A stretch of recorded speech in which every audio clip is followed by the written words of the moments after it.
Right. It's time for some Constructicons to rise. Yeah, they going to rise, all right. Nice.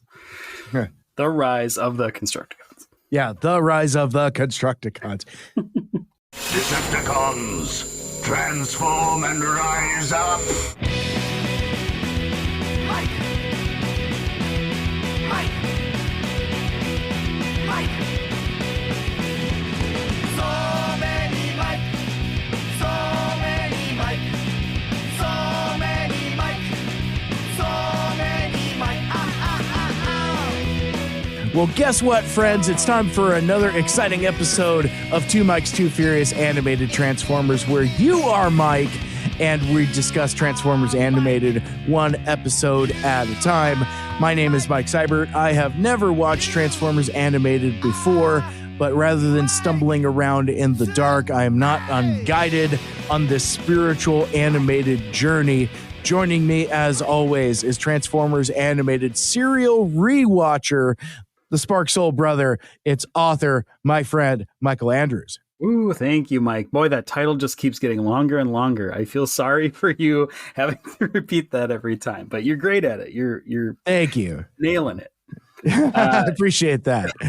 Yeah, I'm here. I'm ready to talk some Transformers. Having kind of a Dark of the Moon Transformers action figure renaissance over here. Last episode, I dug out my drag strip and Master Disaster, and doing that, well, first of all, when I literally dug it out, it dominoed over all my other Dark of the Moon action figures. So I was forced to sort of pick them up and play with them a little bit. And in doing that, I was like, oh, cool. I love this toy line.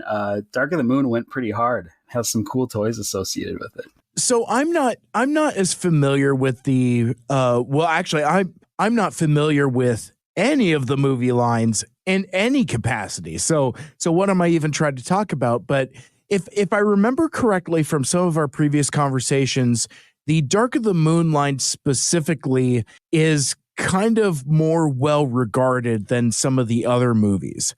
So I guess question the first is that accurate? And if so, why? What makes Dark of the Moon stand out as a toy line than maybe some of the other ones? Yeah, I think it is accurate to say. It's certainly cooler in that the difference between maybe the Revenge of the Fallen toy line and the Dark of the Moon toy line is that the Revenge of the Fallen toys were just like cool iterations of stuff, and they didn't necessarily appear in the movie. And they kind of still had that old Transformer toy aesthetic. Dark of the Moon really moved away from that territory and made like Dark of the Moon screen closer to like a studio series capturing of the characters. And there's lots of cool ones. And then they did this, and then they have a great like it's called like the Cyberverse line, but it's actually what you'd call it today is like the core class. It has a smaller line of Transformers that are still very detailed. But they to fill that out, they did like a Warpath, and they did some of those other like classic G1 characters that are like the color is more the inspiration, to kind of fill out that line. But some really cool, some really like deep cuts, some really clever toy creations. Interesting. Okay. Yeah. I'm glad I asked, because I know that, toy line aside, the Dark of the Moon is one of your faves. So I'm glad. Well, I guess I say I don't know. This is a toss up. I like Revenge of the Fallen for what a shit show it is, but I also love Dark of the Moon because I think it's just a well-made movie, good plot, cool characters, that sort of thing.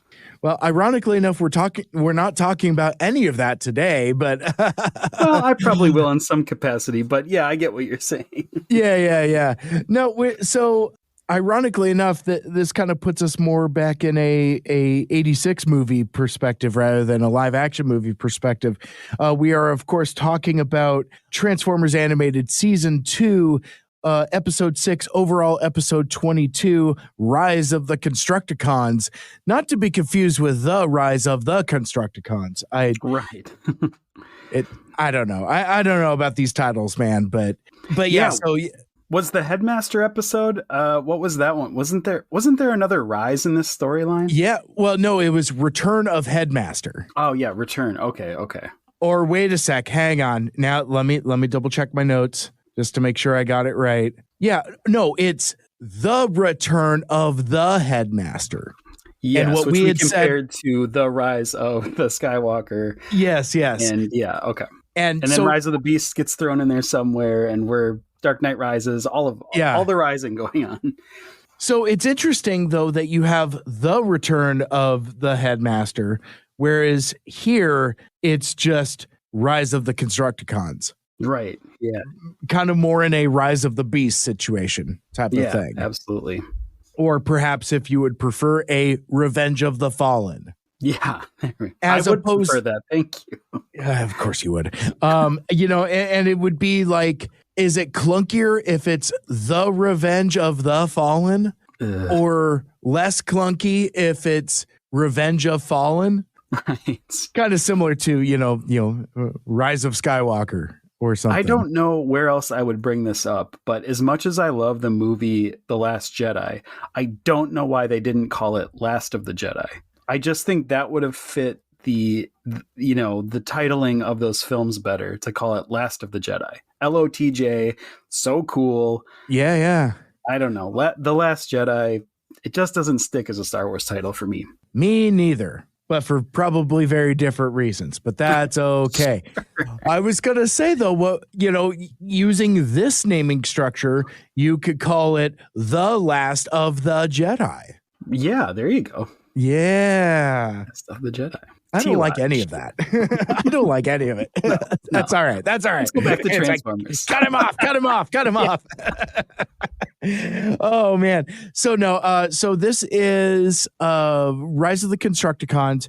It aired on May 24th, 2008. And I have to issue a correction. I got lazy in my reading and show prep. I think for the last couple episodes, I've been using the Canadian airing dates. So like Velocity, I'd said it aired on May 10th. That was in Canada. It aired on May 17th. 2008 here in the US. So we're still on that same schedule because Rise of the Constructicons aired on May 17th in Canada and May 24th of 2008 in the US. So it's still on the 1 week cycle. So we're doing weekly episodes as we continue through season 1. That is why we've had no complaints from Lita. It just tracked her the Canadian dates. Exactly. So this episode was written by Stan Berkowitz, and very similar to the Velocity episode, this is their only episode of Transformers Animated, Rise of the Constructicons. They also wrote the Transformers Robots in Disguise 2015 episode, Can You Dig It?, which I would judge by that title that perhaps that might also be a Constructicons fueled episode, but I don't know. I've never watched that show, so I'm not familiar with it. Yeah, I think Stan certainly has a type. We can say that. So much like a lot of these other writers, Stan Berkowitz, his notoriety comes from writing 90s cartoons and other stuff other than Transformers.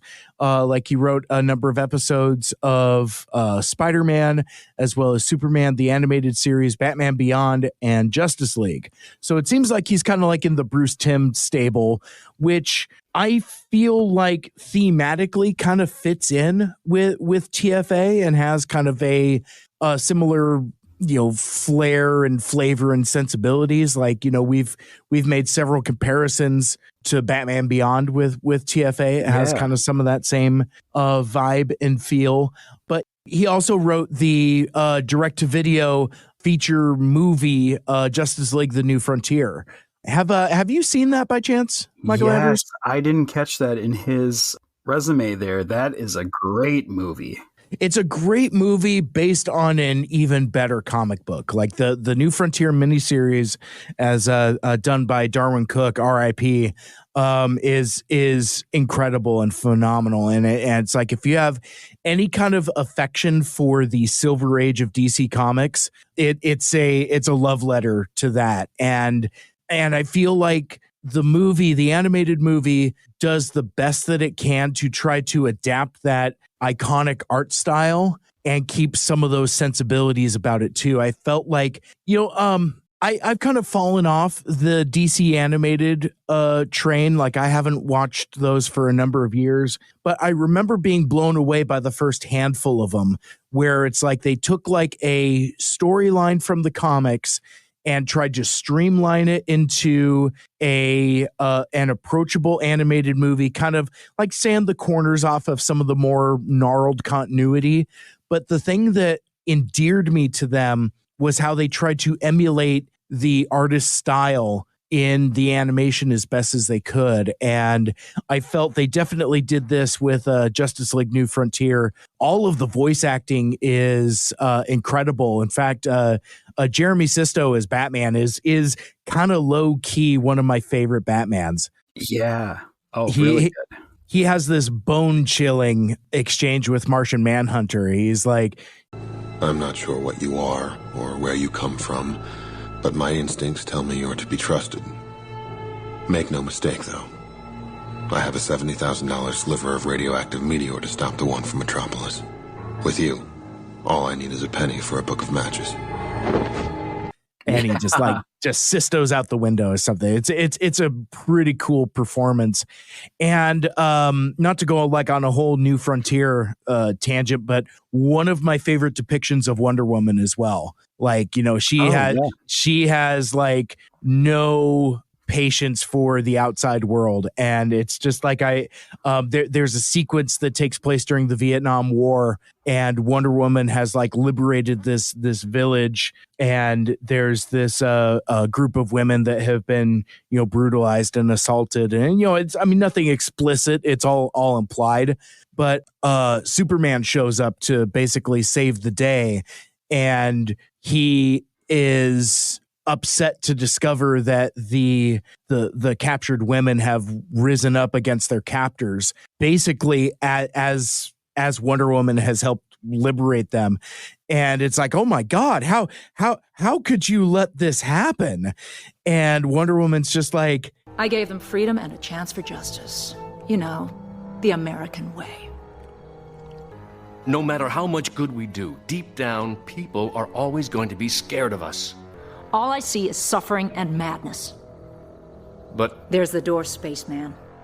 I mean, she really like tells him off, and it's a really cool depiction of Wonder Woman, where it's like what the chuds think Wonder Woman is like, aggressively feminist and all that, and I could use a little bit more of that in my media, but that's a different thing for a different day. But anyway, I found that kind of surprising because it's kind of interesting, some of the things that I just said, and that's within the text of Justice League New Frontier. But like up front, up top, I don't know if I like this episode, and I don't know if I like this depiction of the Constructicons. It feels kind of retrograde for my taste. Now, sure. I also have to keep in mind, and we've had these discussions before, it's hard to look at things from a 2024 perspective on something that was made in 2008. But I felt that the characterization of the Constructicons was too far the other direction. Like it maybe one too many catcall jokes for my liking. Yeah. But I also think that's deliberate as well. So, yeah. I have to appreciate that in place and time. I got way more out of this episode as a morality tale for the friends that you keep. It's like that, again, at the urging of our friend Whirl several times, it's like, one, we have to keep in mind that it's a kid show for kids, but also to not be dismissive of that. Oh, it's just a kid show for kids. I do feel like there are some powerful themes and some really good things that this episode says and does about how you act around friends, how you act around new friends, and how, if unchecked, you can let your friend's bad behavior influence you. So I think those are all potent themes that are incredibly relevant. I also feel that because being the first time watcher, I think what folks are most interested in, or an aspect that folks are interested in, is what my take on a new interpretation of classic characters and concepts is. And for the most part, I delight in the changes. This is one that kind of made me crinkle my nose a little bit. And yeah. But I think also, and we can talk about this later as we kind of get into the meat of the episode. I think, Michael Andrews, you having watched the deleted scenes and characters panel from Kian Carlisle as made its debut at TFCon LA handful of weeks ago now at this point, I think maybe seeing what would have become of the Constructicons to eventually become Devastator, I think may change that perspective a little bit. But like this, I don't know. I've been trying to struggle to figure out why this kind of rankles against me. It's like I met a nice person named Ty at TFCon. And they found me a handful of different times. Like they attended the Podcasters Roundtable panel and seemed to be very curious about my first timer's perspective. It's like, oh, hey, Mike, I got to ask you, what did you think of Soundwave? And I gave my thoughts on TFA Soundwave. I like that take quite a bit. And I like that it's so different. Much like my take on TFA Retgar. I love that take because I think it's a streamlined origin for that character that makes sense within the world of TFA, but still retains the otherworldly weirdness. Instead of the talking the TV tropes, it's through childlike earnestness, through that Weird Al vocal performance. So it's different, but it still is true to the character while still being different. I'm sure there's other things I can point to, like I mean, TFA Prowl is almost a whole different conversation because there isn't anything in TFA Prowl that screams G1 Prowl to me. I mean, they're almost incongruous in character, except for maybe like a tinge of arrogance. Maybe that's the trait that unites them. But like, G1 Prowl is he's an earnest street cop. He's a tactician to the point that character trait gets way amped up in the IDW comics, where he's as much a villain, if not more so, than the Decepticons themselves because of his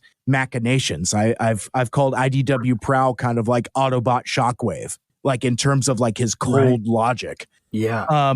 But I guess to, kind of loop it back around, like, TFA Optimus is a riff on Optimus Prime. TFA Ratchet is a riff on Ratchet. Same with Bumblebee. This one feels, I don't know if it's just because I like the Constructicons as a group, that this one felt like, we're just doing something different for the sake of doing something different, and it's kind of uglier for it. Again, I'm not trying to change hearts and minds, and I'm sure through our discussion, I'll maybe interpret things a certain way. But like, I let the episode wash over me. I just kind of like took it as it came.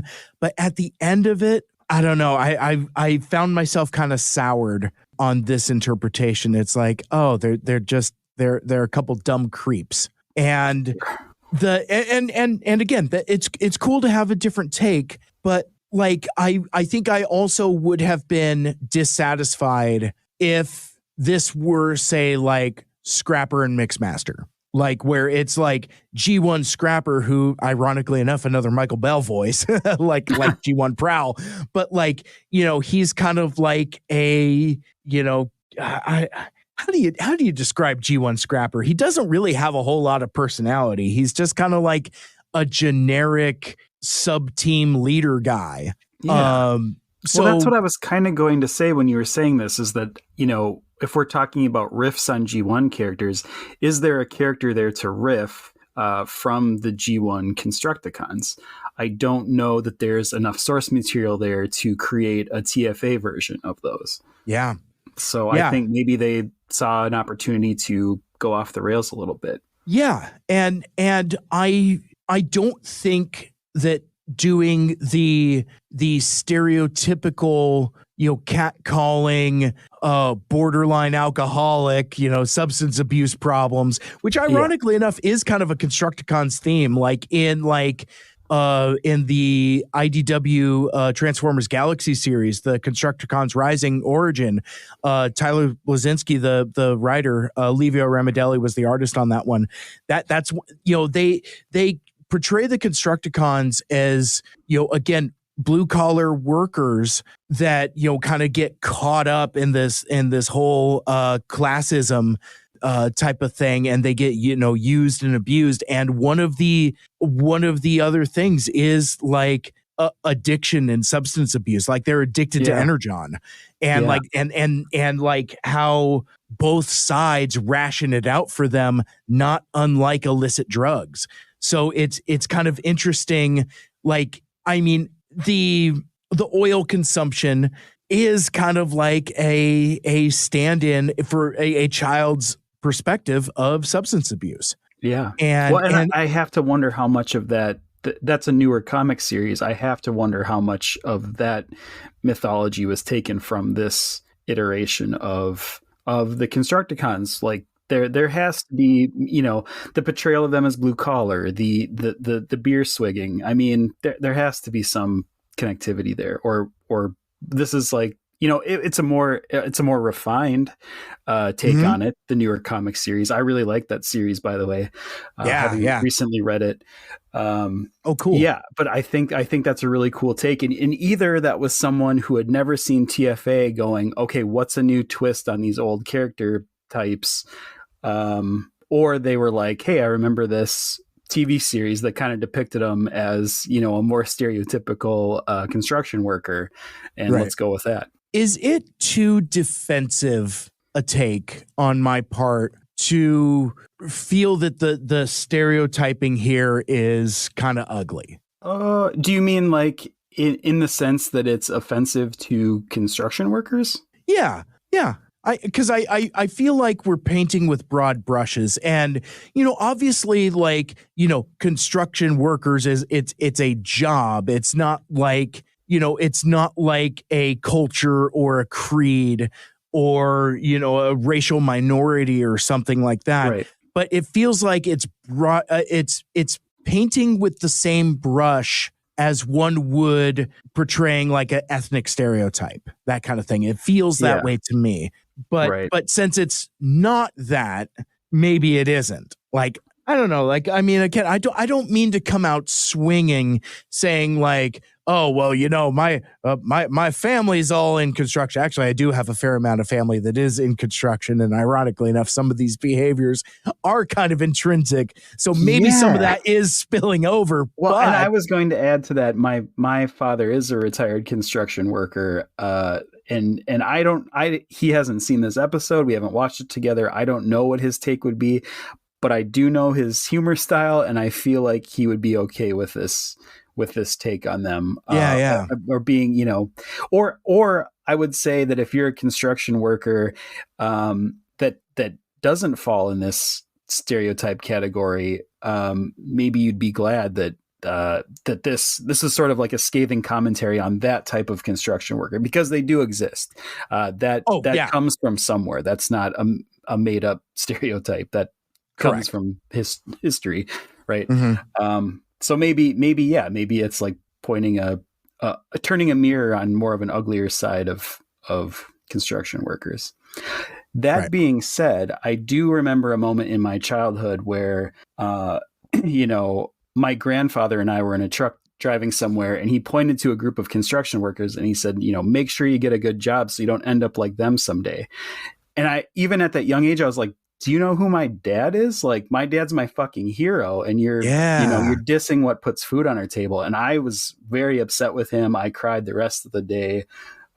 He had eventually apologized, but I was just like, what a careless thing to have said. Wow. Well, and not to go on yet another philosophical tangent, but I think in more recent times there's been a emphasis on intellectualism, and college degrees and formal education more so than working in the trades, and kind of like a kind of looking at blue collar work, or folks that I would say work for a living, as like somehow less than. And like, so my nephew dropped out of high school and basically like went into the trades, and let's put it this way, he's doing pretty okay for himself. Yeah. And that's the thing. It's like, I think in our arrogance as a society, we don't see the value in that kind of work. And right. I don't understand it, because like, even when people ask me, like, I mean, my path was different, but it would be like, oh, what should I do with myself? I'm like, get into the trades, dude. There's money there. Do you like making money? Yeah. I mean, and we need more electricians. So I'm going to put that out there to the world too. Oh my God. Yeah. And that's what it is. It's like, I mean, again, and I apologize for like, really making this like a, indictment of like, modern society or something, but it seems like a rejection of the trades and more towards like intellectualism, or I don't know, maybe even the arts to an extent, where it's like, yeah, you still need pipe fitters, you still need electricians. Yes. You still need garbage men, that kind of thing. And it just feels like folks, quote unquote, don't want to do that kind of work. And it feels like that's a corner of the workforce that seems to be kind of diminishing, dwindling a bit. And it's, I don't know, man. Like I didn't plan this out. I don't know where I'm going with this, but it's just like, yeah. If I can put a final note on this, and then we will get to the episode please, rundown mercifully. But I think other than the parts where it is where the behavior of the Constructicons is fueled by oil consumption, and that's when they seem to come off as less than ideal. I don't think that the other depictions of them are like a negative stereotype of construction workers. They're very helpful. They're very kind. They're good at what they do. They're seen as an expert resource to Megatron, getting ahead of myself there for sure. But all of those depictions of it as something that a part of society that we really need are there in this episode, as well as some of the more scathing stereotypes of them. I really appreciate that perspective. That gets me right back in line. And they take pride in their work. Yes, exactly. Yeah, and that's all of that is super important. You're absolutely right. So with that being said, let's just jump right in. Again, we're talking about season 2, episode 6, Rise of the Constructicons, overall episode 22.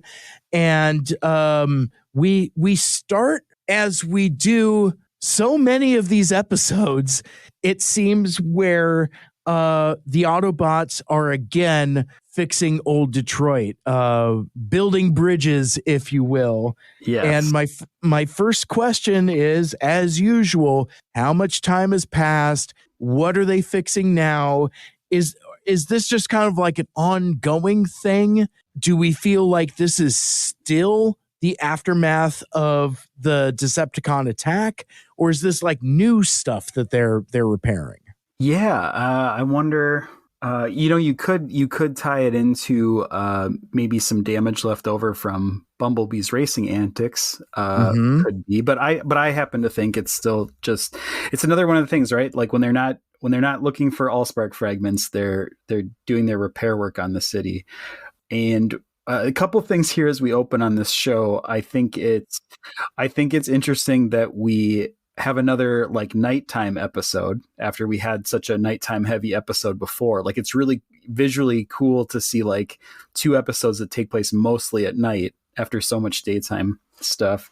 But I also, it dawned on me as I was literally writing the notes for this episode. As always, I start my notes with "we open with," and then there's a big gap in my notes where I go, okay, normally I like to save the mystery but we know what's going on here, right?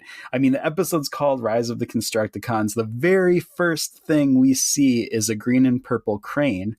And while that turns out to not be an actual Constructicon, I think with this one, there was no mystery. They let the cat out of the bag right away. They're like, you know what you're getting into here. Yeah, except that you kind of don't, though, because like that is kind of sort of a weird red herring.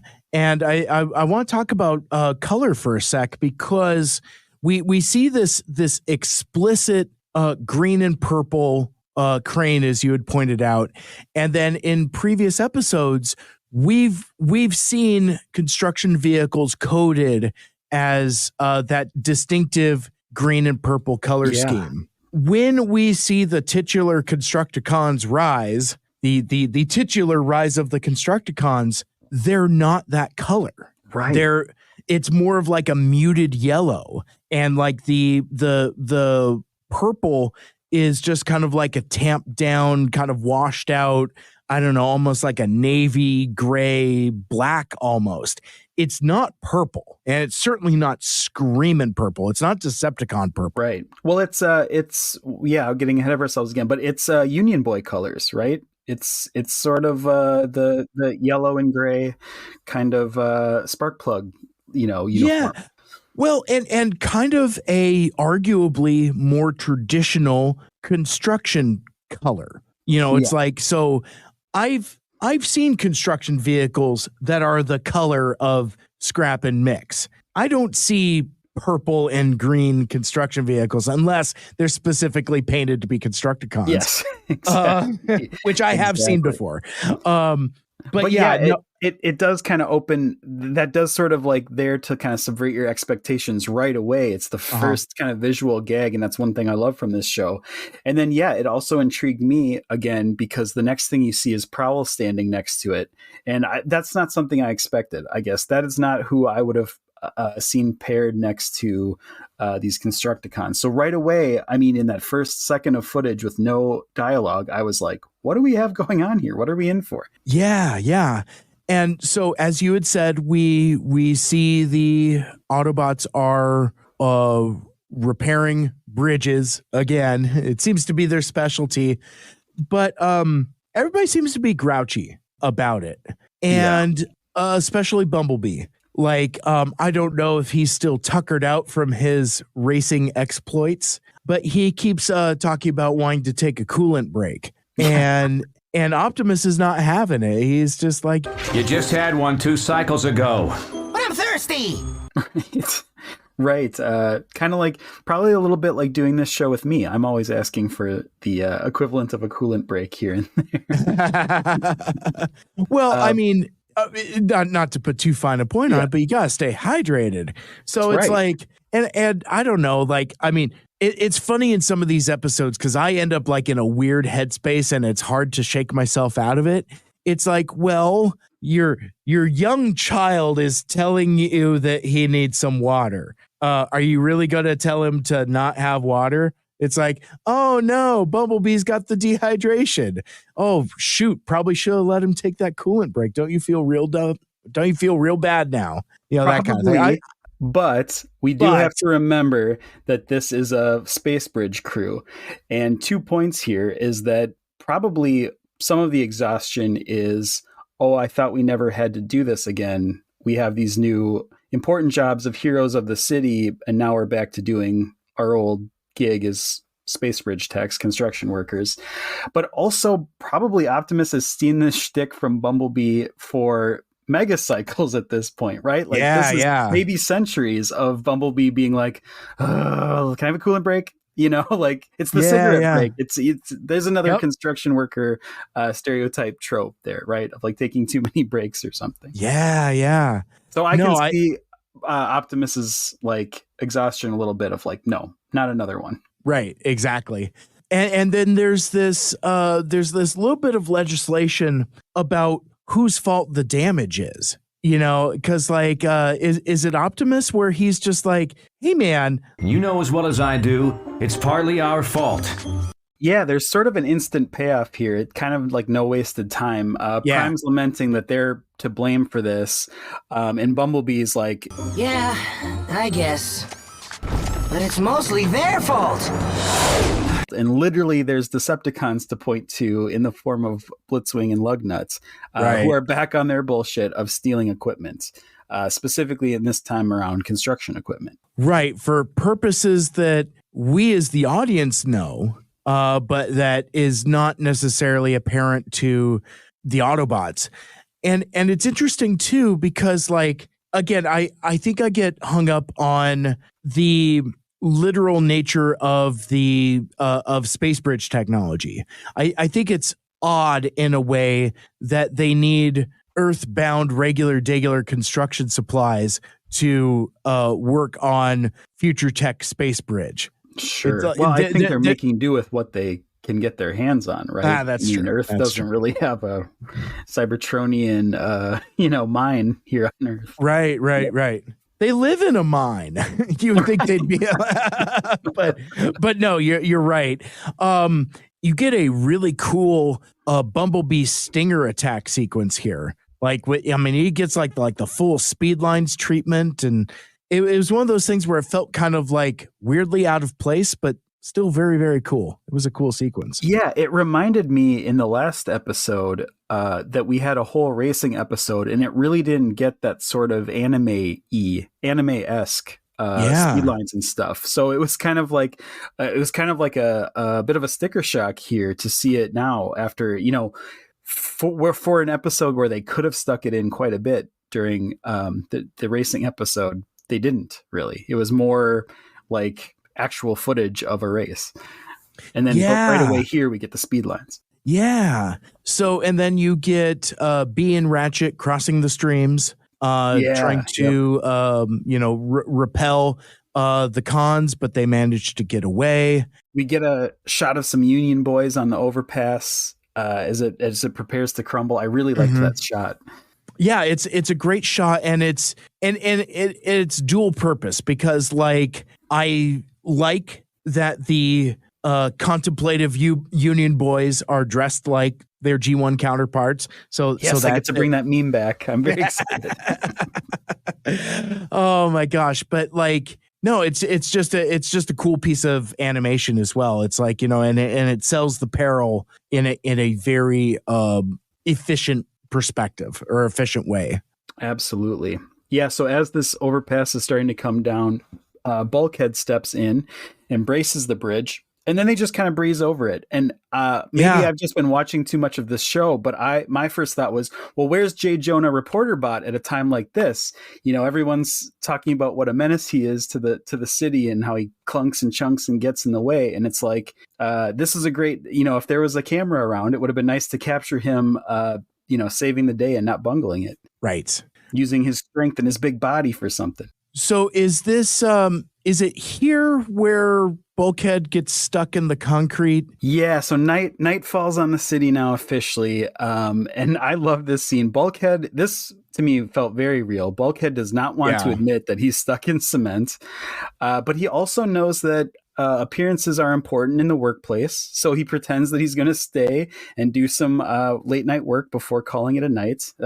I wrote down that's very corporate millennial of him. Doesn't know when to quit for the day, and wants to make a good impression with the boss, but really he's just covering up his tracks a little bit. And he breaks some shit instead because he's stuck in the cement. He tears it out of the ground, makes more of a mess than when he started with. Yeah, trumping and stumping around. Yeah. I wrote down this line of dialogue in between the Union boys and poor Bulkhead stuck in the concrete. Decepticons don't build stuff; they break stuff. Which I thought that was I don't remember who all said that, but I thought that kind of speaks to the difference between Autobots and Decepticons. Like, for some reason that resonated with me enough to write it down. But then jumping ahead a bit, when we have some of the same existential angst that the Constructicons have that Wreck-Gar had, that dichotomy kind of like speaks to me, like in terms of like the, again, Decepticons don't build stuff, they break stuff. How Decepticon are these guys? That kind of thing. Yeah, absolutely. I thought some of those themes were kind of fascinating, and but as Bulkhead is stomping around, there's kind of like a flash of Allspark energy around these, two pieces of equipment, this cement mixer and this scoop thing. Yeah. It's funny, even though I have family in construction, I don't know what.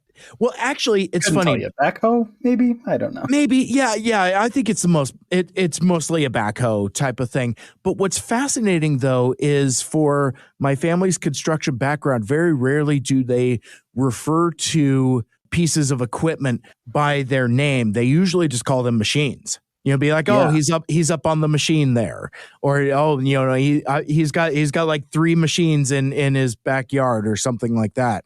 This or is why I hate refer machines. to it by the like the brand name or something, where it didn't really describe what the vehicle was. It was like getting the Bobcat. Getting the Bobcat. Yeah. Absolutely. Right.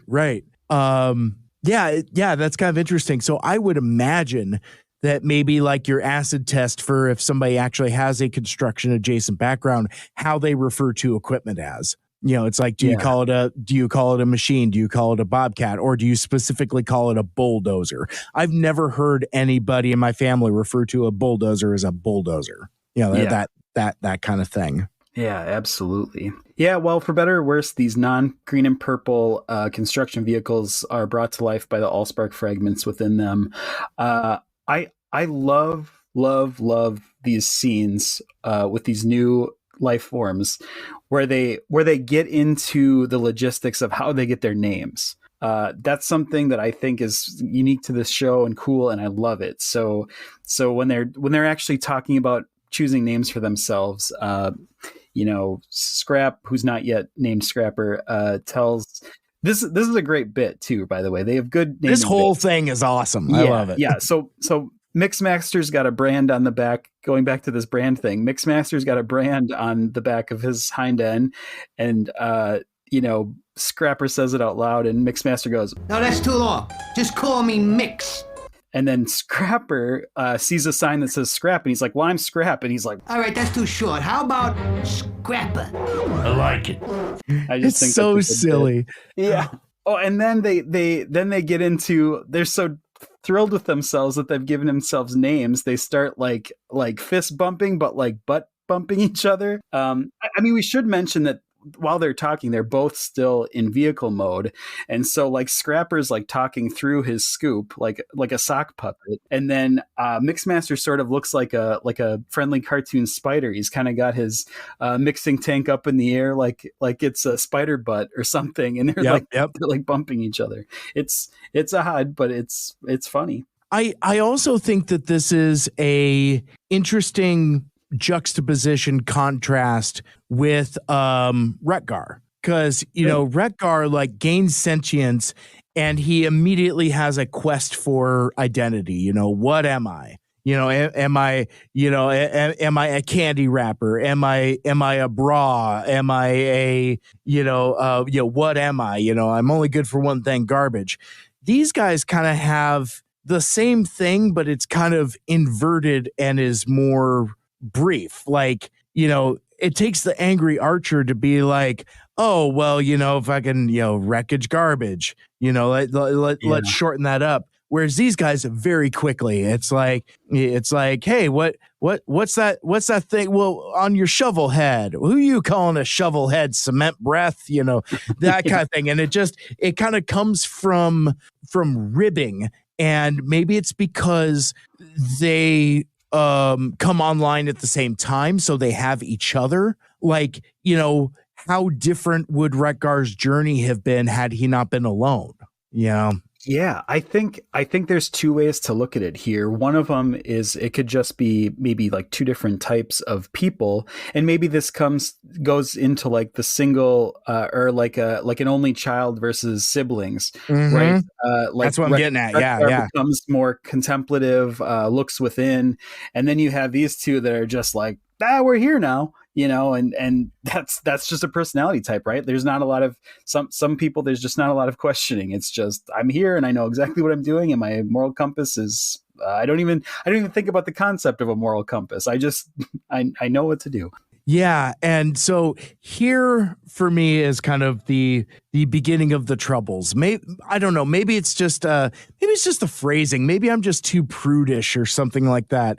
But so you get the appearance of the red sports car, which seems to be, I don't know. I mean, that's something that goes back to car robots, RID 2001. I mean, I think Sideburn had a thing for a red sports car also. That's right. So I guess it was cringy then too. It was cringy in 2001. Now, keeping in mind, this is only 7 years later, but still I wrote down in my notes. Check out the chassis on that one, huh? And those tight little tailpipe. Ugh. Don't like that. Nope. Didn't like it. Especially don't like that. I'm going to add two things. Well, okay. First of all, I want to bounce back because the other take I had on why these are not Wreck-Gar-esque, maybe the Allspark fragments have sort of like a mutagen ooze property of whatever you've been around, you kind of become. So whereas Wreck-Gar came from garbage, which is everything all at once, ubiquitous, these guys were construction workers from the get-go. They already have their personas built in. I like that. Something there. But oh yeah, go ahead. Well, no, I was just going to say to further substantiate your point, Wreck-Gar is an animated pile of things. He's not a garbage truck that was imbued with life. It's like he was garbage that was, congealed and brought together. And then I'm sure as his form developed, then it became a garbage truck. But but it's different. Whereas these are vehicles that are given sentience, not unlike the Dinobots. The Constructicons are closer to the Dinobots than Wreck-Gar is. Yeah, that's interesting because I was just thinking as you said that. Now we've seen 4 different types of. We have four different pieces of lore of what the Allspark can do, right? It can imbue sentience into a machine as is.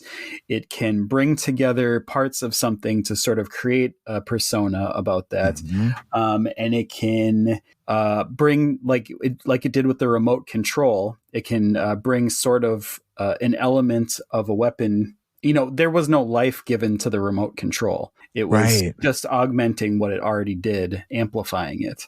And then you have the sort of what it did to Starscream, which was bring him back from the dead exactly as he was. Right. But also gives him the gift and curse of invincibility or immortality. Oh, yeah. So bringing him back to life and augmenting him. In there. So none of it feels like you're introducing a weird force power. It all kind of feels like it plausible and connected. But it is, these at least 4 unique cases now. Fascinating. Yeah. There's a lot to unpack here. Yeah. So, no, I love it. I love it. But yeah, let's. The other thing I wanted to add to the tailpipe thing and how cringy that was. What's worse is that they actually go in pursuit of the vehicle, and I think that almost struck me as worse. Like it's one thing about maybe they're catcalling from a distance, but they actually go in pursuit of what they assume is a sentient being and chase after them. I didn't like that. That grossed me out. Yo, baby, over here! Yeah, I like it when they play hard to get. That's uncomfortable. I do want to mention too here, just a quick note on the voice actors here. We do have some funny kind of voices going here. Mix Master is a little Joe Pesci-esque. I sort of think these guys are like the Wet Bandits, right?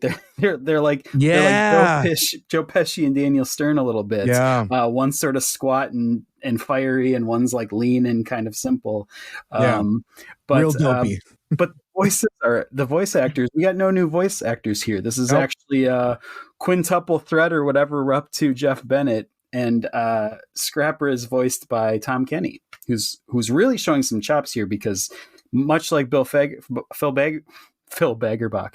Phil Baggerbach. Bilbo Baggins. Right. Phil Baggerbach in the last episode, where he totally buried himself in Mixmaster.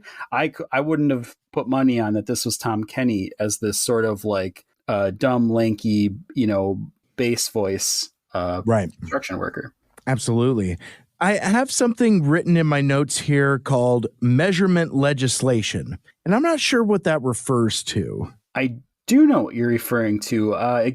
That comes up in just a little bit here. So they transform. It seems like they transform just long enough to sort of catcall each other. But or like, is that? Or do we assume that the catcalling is like their bot mode power? I don't know. Like they just transform just do the catcalling, then they turn back to vehicles. And they turn back into in Need for Speed 2 Hot Pursuit. Yeah, and we see Mixmaster sort of has this bulldog face.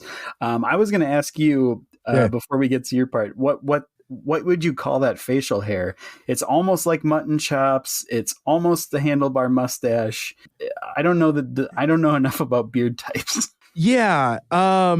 It's a full beard except for the chin. Yeah, exactly. There's got to be a name for that. There's got to be. I want to know it, but well, I'm going to do a little bit of research here. Sure.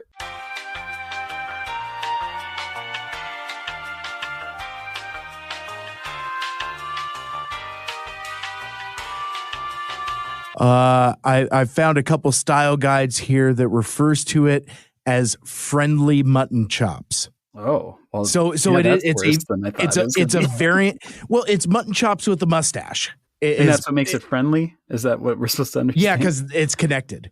Okay. Yeah, that's gross. Yeah. It's a variant of mutton chops. I think for our purposes, we could just call it that. Fair enough. All right. Yeah, and so we get that, and then the other one, as I alluded to, sort of the lean. There's sort of like a cross between Mario and Luigi and the Wet Bandits, I think, is where I'm thinking that. But yeah, things get a little cringy here. The vulgarity. They go in hot pursuit, and while they're pursuing this vehicle, they see Bulkhead, and this is where I think your measurement legislation comes into play, because what gets Bulkhead in trouble is he's trying to mix up some cement. He's using some little like Stark Tech fingertip holographic recipe here on his fingertip. Yeah, and he's going off measurement. This is where things got weird for me, because I've certainly had these troubles as I'm a amateur baker and try to be a chef, but there is sort of it kind of reminded me of like wet ingredients versus dry ingredients. Oh my gosh, yes. That's sort of hard to figure out. But he conflates one part as being a standard Cybertronian part, which we presume is some other bigger measurements. But I'm pretty sure whatever a Cybertronian part is, it does not include toxic waste, which is apparently what he grabs and adds to this cement mixture, which causes it to go nuclear. And that explosion, that concussive blast, hits a crane, and the crane about to topple over on Bulkhead is what attracts the Constructicons to him. Right. And this is how our characters meet. This is the meet cute, if you will. Well, and it's interesting because I think it comes up later as they start discussing getting the cement recipe correct, like as Bulkhead's new friends help him out of his jam and help him fix stuff. But I think one of the other hitches with that toxic waste stuff is that it's not so much what it is, but it's like expired or something. Because I think like Mixmaster says something very specific, like, looks like somebody don't know fixing it from fairy dust. This stuff's old, outdated, totally unstable. But I guess you know that now, huh? That's why it's not working, because it's like gone bad or something. Yeah, but it's also weird because I don't think it would make any, like, it goes nuclear. Did you notice that? Like, it's solar, like you need a welder's helmet to watch that bit of animation because it gets so bright and explosive. Absolutely. I'm just not sure if old oil would do that, or why you're putting oil into cement anyway. Let's not go. Yeah, well, I mean that's the other thing, and at a certain point, it's like maybe we don't need to legislate it that. Right. But I do want to stay on this scene a little bit, because this is one of the scenes where I think the depiction of blue collar workers is good. Yes. Because we see them stop, even though they're pursuing this car for nefarious reasons, we see them stop. They go, hey, a person's in trouble. And they go over there, and what they do best, which is take these falling girders and build them into, like a tower to save the day. And we see, holy cow, they are really good at building things very quickly and efficiently. And they, for better or worse, they have good hearts. This whole episode is filled with them doing the right thing. I would say even better than Wreck-Gar. Wreck-Gar really didn't know what he was doing. He could be swayed in any direction. Right. These Constructicons seem to have a sense of right and wrong. Yeah, which is good. Right. We always like to see that.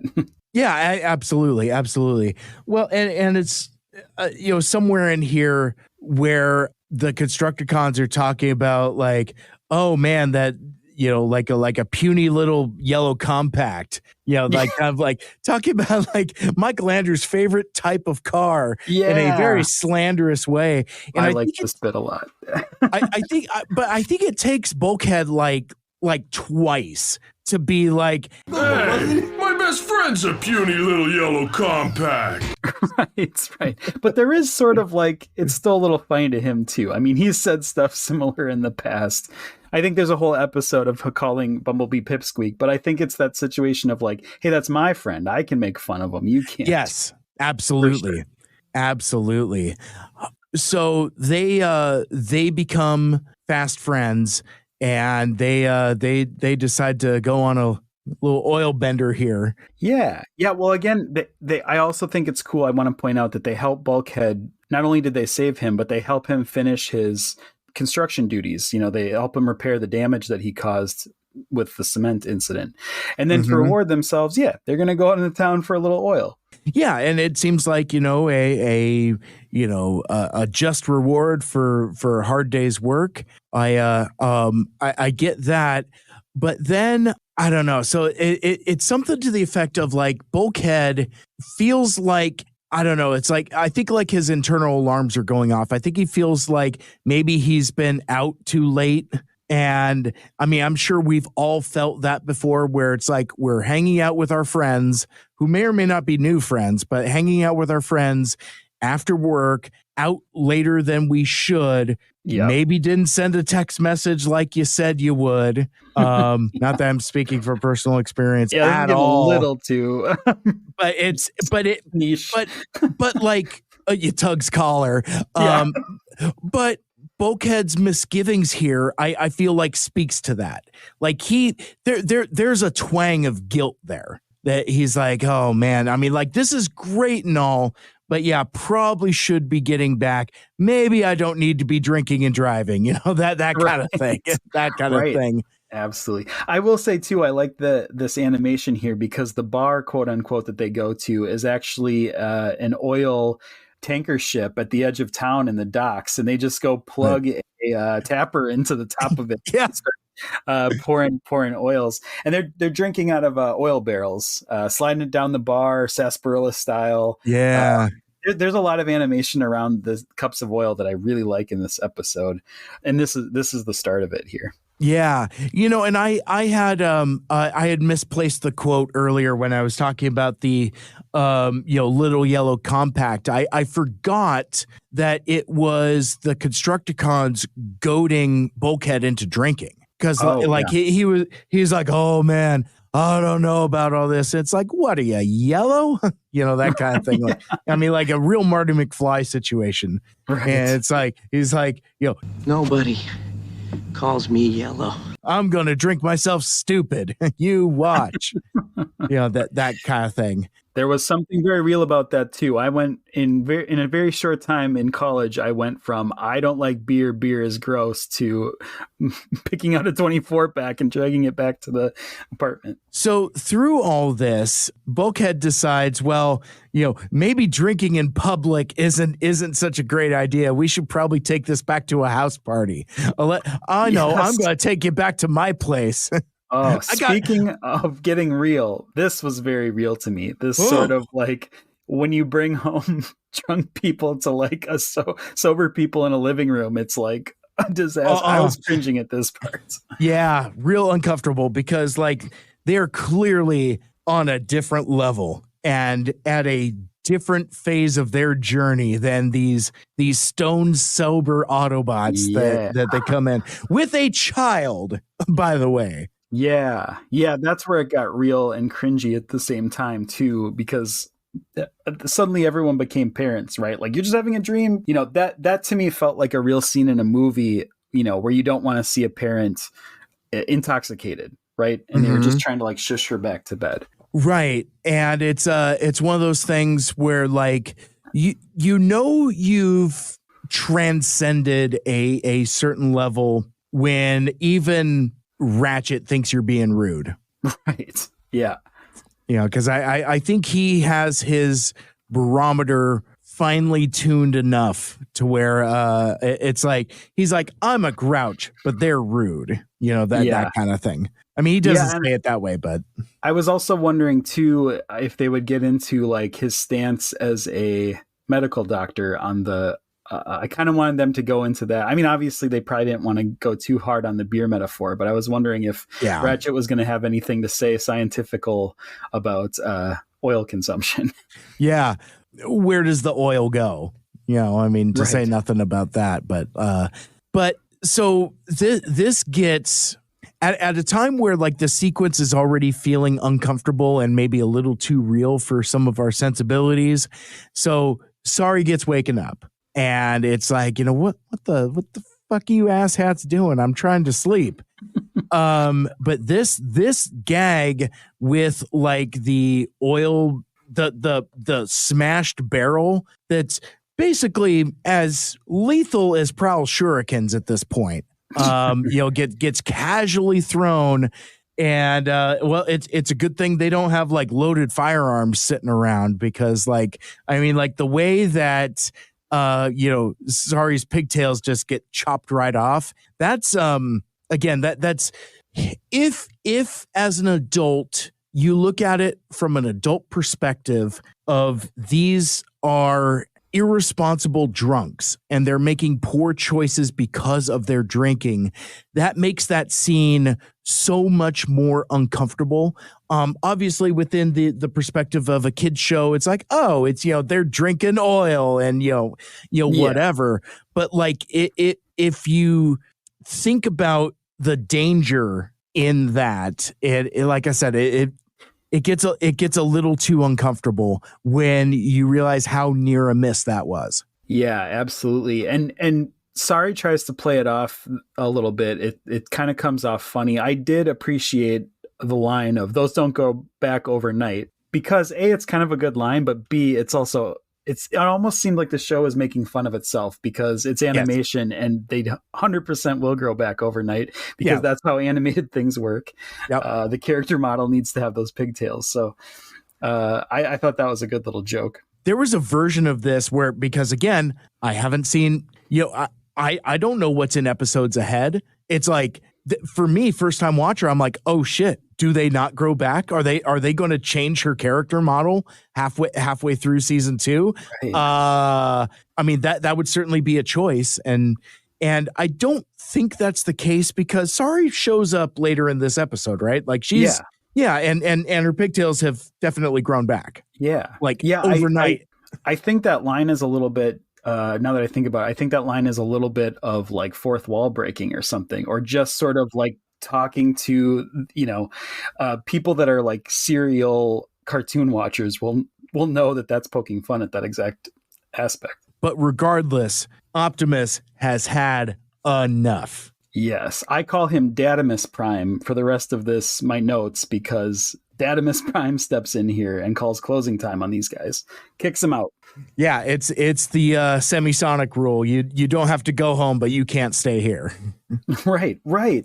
But these guys are fine with it. They're on to the next bar. And I put in parentheses, I've had friends like this, and then in more parentheses, I have also been this friend. Where you're sort of like, fine, then we'll just go to the next bar. Yeah. Yeah. And there's a little bit after this where, like, I think the Autobots are continuing to grouse about it. And Bulkhead, if I'm remembering correctly, is not happy that his new friends have been kicked out. He's just like, come on, man. They're just, they're just a bunch of, lunkheads and good stuff. Guys, man. They're cool guys. And specifically says, besides, it's not like they're evil or anything. Yeah. Which I thought I was interested in how specific that line is, because I think that line delivery is important. Well, yeah, and there's a couple of things here I want to mention too before we move to the next scene. Is that when they go to leave, they're like, "You coming with us, Bulky?" And Bulkhead gives them a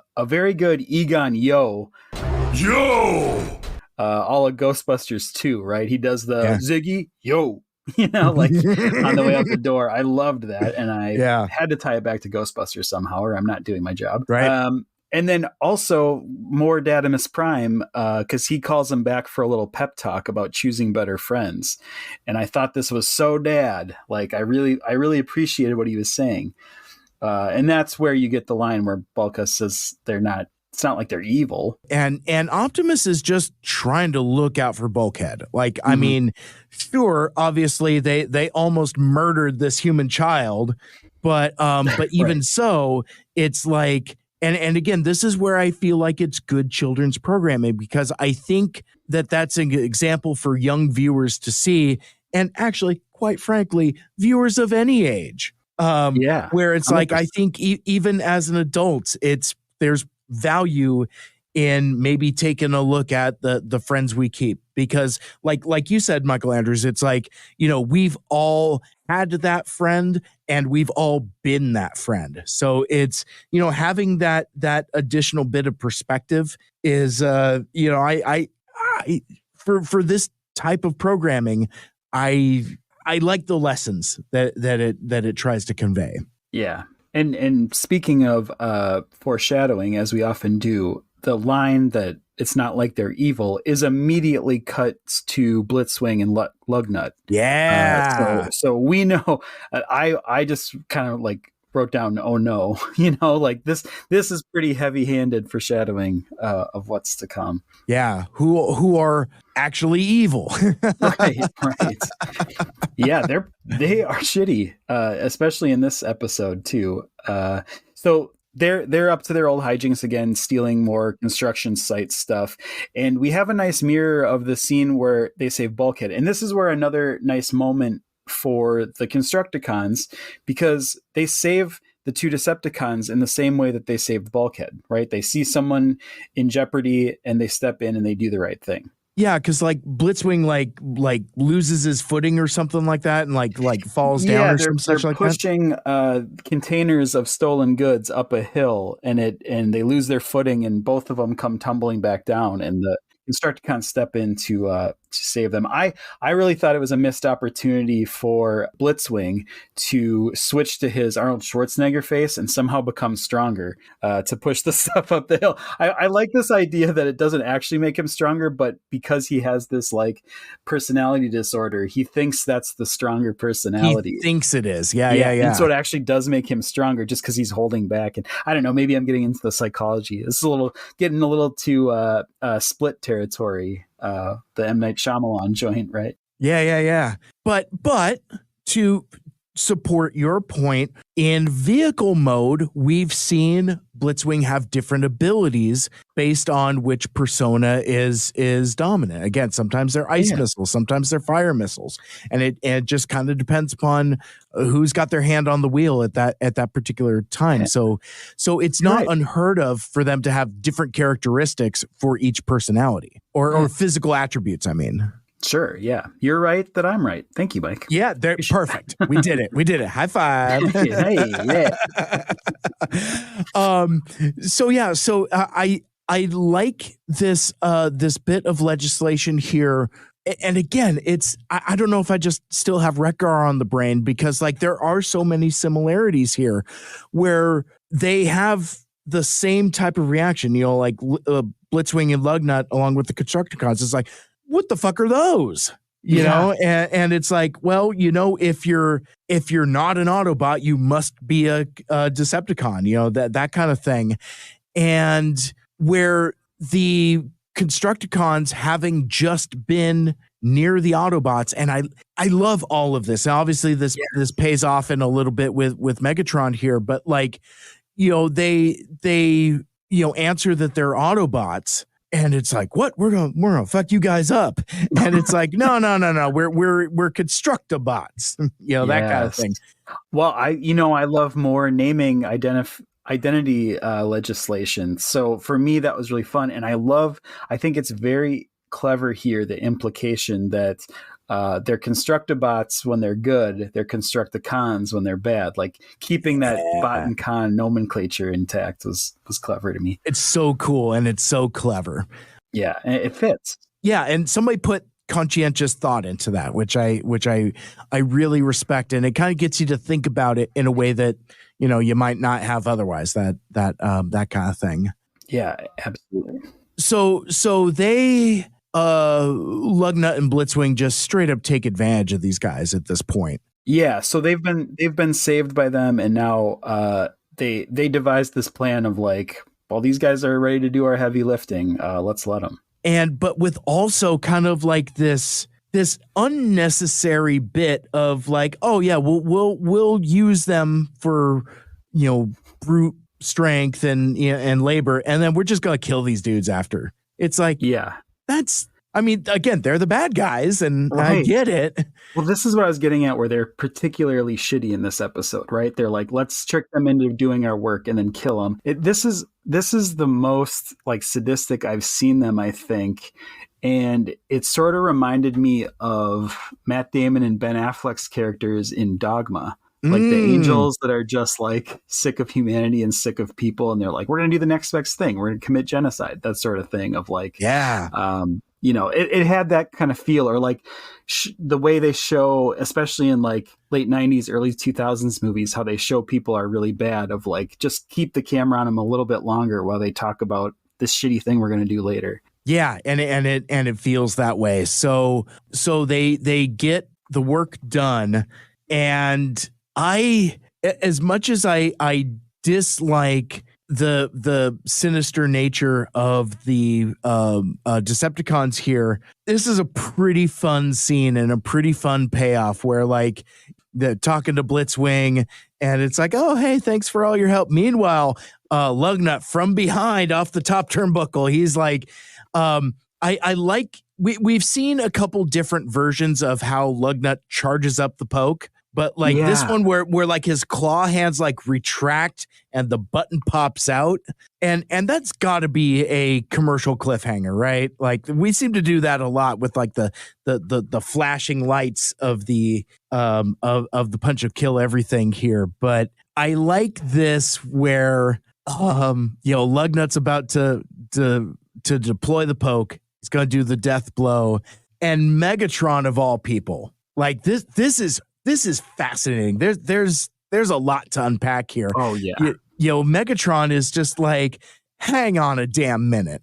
First of all, you were just going to kill these dudes without telling me what? First of all, who are these guys? What is going on? So it's like, Megatron has to like intuit a lot very quickly, but I love this. I mean, I love the visual gag of Lugnut falling into the mine and poking himself.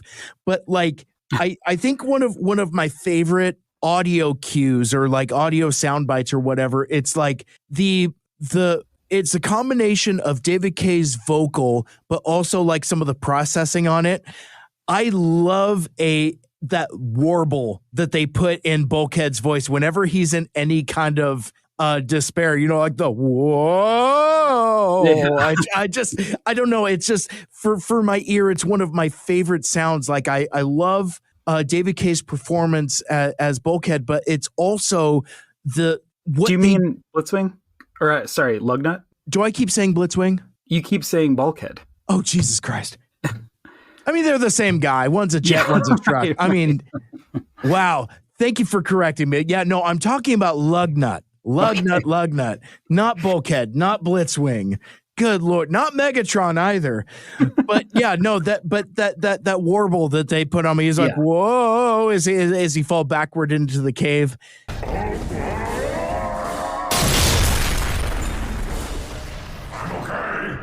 And I, as cliched and as silly as it sounds, I like a good I'm okay. Regardless that literally nobody cares. Yeah. Nobody cares. I like the gig too of that the poke was shown to be so dangerous and devastating the first time it was used, and yet lately it's sort of the equivalent of like Looney Tunes, like putting your finger in the barrel of the gun and having the gun like explode in your face. Like it's kind of been worse for Lugnut than it has been for any other of his enemies. Well, and here's the weirdest thing too. It's like it also seems like it demonstrates that he can't just deactivate it. Like once he charges up the poke, it has to go somewhere. Right. And it kind of reminds me in a sideways kind of way of Godzilla -1's heat ray, his atomic breath. To where it's like it's charged up and he has to expel it. Right. And that it's so powerful that it actually does damage to him. Like I mean, I don't want to go on a Godzilla -1 tangent, but like I still think like my very favorite frame of film in that movie is, after he, launches his heat breath and he's just sitting there and his hide is just crackling from like, the radiation burns that like it's so powerful that it hurts him. And I feel kind of the same way about the poke, like in a way. Yeah. Oh, absolutely. That's a great analogy. I also really like as you were alluding to, I just love how quick Megatron, who's ever the schemer, sees the value in these laborers right away. These two might be useful to me. He never takes his eye off the prize, which is we got to get this space bridge built. Whatever his latest scheme is, he instantly calculates the value of someone in that moment. And this is what he does with these two laborers. And he also knows, I also like to think that he let them get to the point of knowing they were about to get hurt so that he can look like sort of the savior of the situation. If he had stepped in any sooner, they wouldn't have any like loyalties to him that they have by their like, this guy just saved my life. Got it. So it's a moment more for himself than the people he's subjugating or taking advantage of. Very interesting. Part of his weird like gaslighting, personification of himself that he just it comes as natural to him as breathing to sort of be this sociopathic type character. But also, that aside, Megatron, good manager. Sees the value in people. And another real life metaphor here that I don't want to overlook is that the guys expect beer for helping someone move. That's a very real quality. Absolutely. And this whole sequence here, oh my gosh, I love going into Megatron's parlor. And it's just like, he's like, yes, it's my private reserve, as he's, and here's like a weird classism thing, I suppose, because like the Constructicons drink oil straight from the barrel. Megatron drinks from a goblet. Yes, which he makes from a barrel by twisting the bottom part. And you can see that in the animation lines. I thought that was so cool. What a nice touch. What a nice little touch. And again, it's very much a Megatron thing where, I don't know, because like, not to get like on a whole Megatron tangent, it's like, so I think Megatron works best when he is from humble beginnings and, from like, modest blue collar work. I kind of like the dejected miner type of Megatron. But what I also feel like is that guy, much like someone else who pulls themselves up and gets successful, you do also find a taste for the finer things. So it's like, I feel like it can be both at the same time without being a betrayal of either. So this Megatron feels like he's a guy who has Decepticons transformed and rise up, but also be like, you know what? I like my oil out of a glass. That kind of thing. It's like, to me, that strikes as note perfect for this particular Megatron. Like, I'll still drink beer, but I prefer it out of a glass. That kind of thing. Yeah. Oh, totally in character for him. Yeah. Another thing I really like in this scene is that, Megatron brings him in to show him the schematics for the space bridge, and the Constructicons put it together right away. This also, to me, indicated sort of the positive of blue collar workers or construction workers, because this is something I've experienced with my dad, where like I'm about to tell him something that's wrong with my car, or I'm going to explain to him a situation that I'm in, and I think, boy, I'm really going to ham fist it because it's my dad and he's not going to understand. And he's like, I've already wrote down a list of parts you need. I knew exactly what you're asking the minute you called and said, Dad. Like that to me felt very real. They didn't have the Constructicons look at the schematics and go, whoa, geez, I don't know. It was like, yep, it's a bridge. I get it. Here's the parts you need. Yeah. And that was just so brilliant. It's like, whether it's a space bridge or a highway bridge, a bridge is a bridge. And I like that they clock that, and they're just like, now that's a bridge. Like anything else. And this is what you need. Right. That you also get this bit here. Again, this is mildly unpleasant, where they refer to Isaac Sumdac as Megatron's pet and how cute he is. Yeah. I'm glad you brought that up, because that's a throwback to something that happened earlier when they referred to Sari as the Autobot's pet. And I thought, what an interesting scene, because right here, right now, if Sumdac had been in his right mind, it's news about his daughter. Like, it's weird to me that they both knew, they were both talking about the person that the other is looking for, but because they're like, hey, another pet, neither of them knew it. It's just sort of this like, weird three-way tension of like, this would be they have the information that the Sumdacs want about each other, right? But they're just like, hey, a pet, and it's coded. It's a code that the Sumdacs can't crack. Oh, that's great. I love that. Yeah, it's a great scene here in the cave. So the next morning, Bulkhead decides he wants to go out on his own and see if he can find what's happened to his new friends. Yes. And this, if I can interject, also very realistic. This is like hungover Bulkhead who's out wandering around, literally calling for his buddies, looking for brunch somewhere. It's the equivalent of like walking down the street with one show being like, where's Dana? Fuck, what did we do last night? Like, he's just wandering around like, guys, buddies. Like, you only do that if you're hungover. If you're not in your right mind a little bit. Right. It's a lot of, dude, where's my car? Yes. Yeah, it's exactly what happened last night. Yeah. But yeah, so you see a ocean of failing Sumdac Systems police robots who are chasing these Constructibots who are back on their bullshit, just stealing stuff. Right. And this sequence is mildly heart-wrenching in a way, because like Bulkhead is like, disappointed. He's like, you stole that? I thought you were helping somebody. What the hell? And it's like, well, no, we're helping out our friends. And like, we've talked about in different contexts, like different friend groups, and like sometimes, you in the nexus of a couple different friend groups know that these friends don't get along with these friends. And the naive nature of the Constructicons being like, oh yeah, we've got these friends. It's like, no, those aren't good people. well, you guys are kind of dickheads too. It's yeah. It gets super real. And right.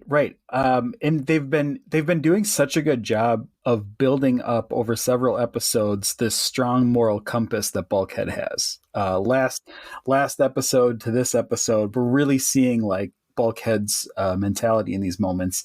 But in classic TFA fashion, we have this really like truthful, honest, beautiful scene. But it's also funny. I love that mix that they refer to Megatron as the funny guy. Yeah, he was the funny guy.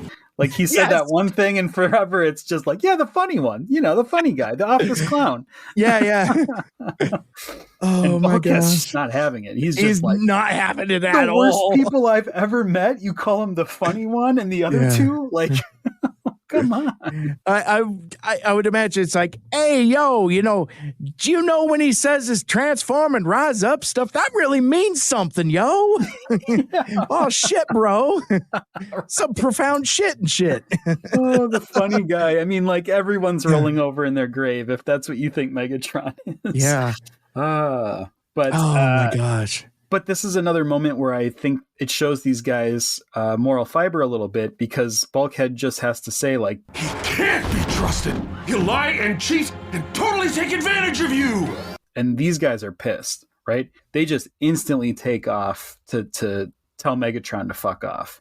Yeah. They hate that they've been played. Yep. There's no arguing like, oh, yeah, he's an okay guy. It's fuck it. You used us. I'm mad. Right. I wrote down that this would have been a really good time for Bulkhead to follow them, because then he finally could have figured out the secret lair of the Decepticons. Yeah. But they go off on their own. They confront Megatron, and I'm going to let you talk about this scene, of course, but this reminds me of what we talked about last episode, where you were talking about the podcasters panel, and there was a little bit of clapback to you calling Megatron a theater kid. Yes. Point to this scene, because it doesn't get more theatrical than this, right?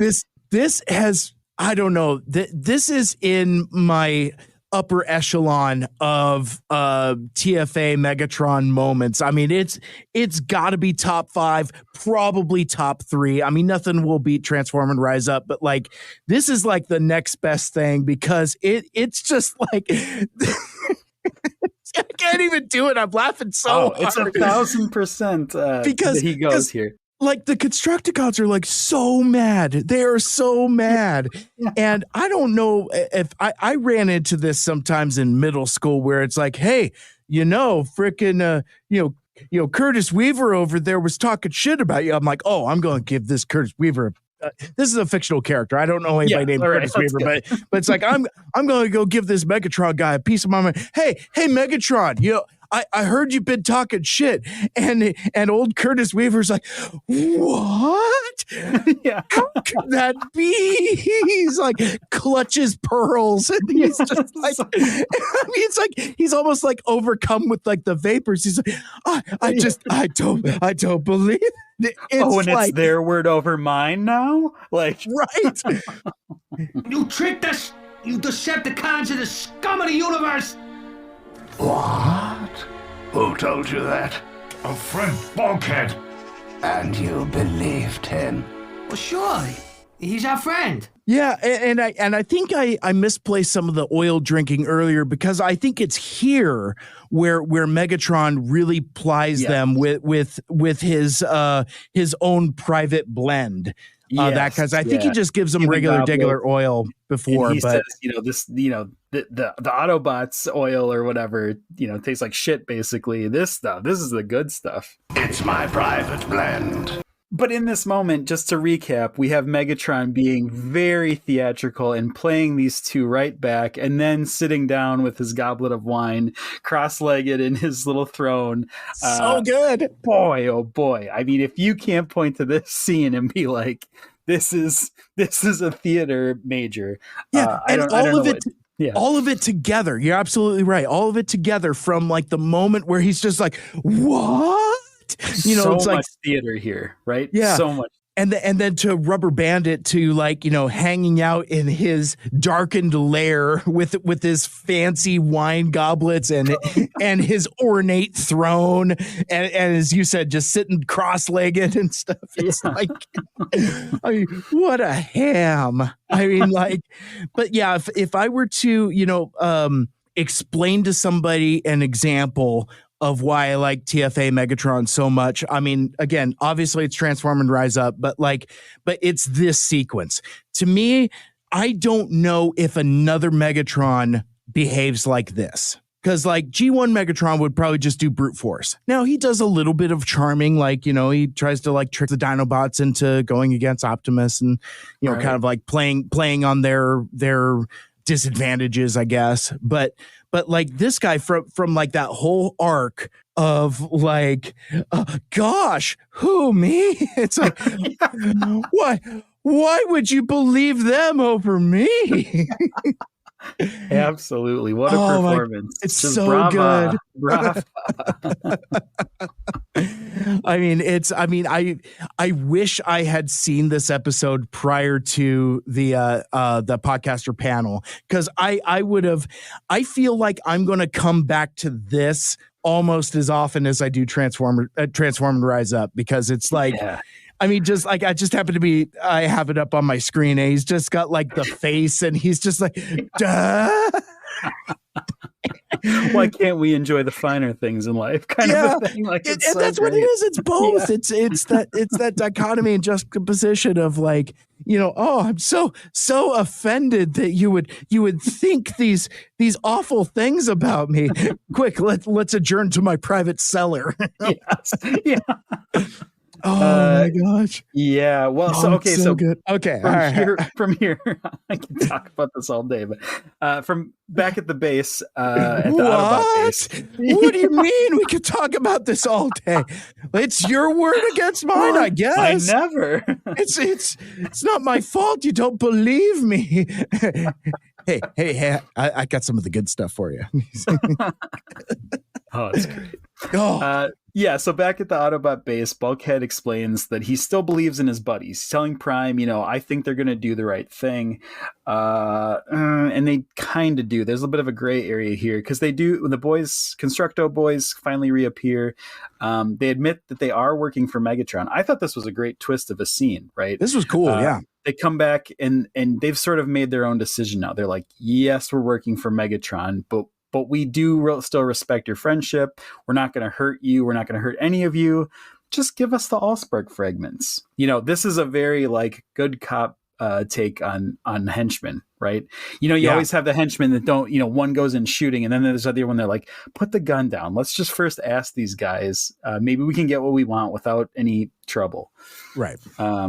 But it doesn't really work out that way because Gadamus Prime here tries to talk some sense into them. He's like, I'm just going to give these boys a little piece of my mind here. And then in another very real scene, like a bar fight starts, right? Someone just wants to reason with you and then they get shoved and then it's a ballroom blitz. And that's exactly what happens here. I thought it was very clever to have this fight break out like a bar fight. There was some thought put into that. Absolutely.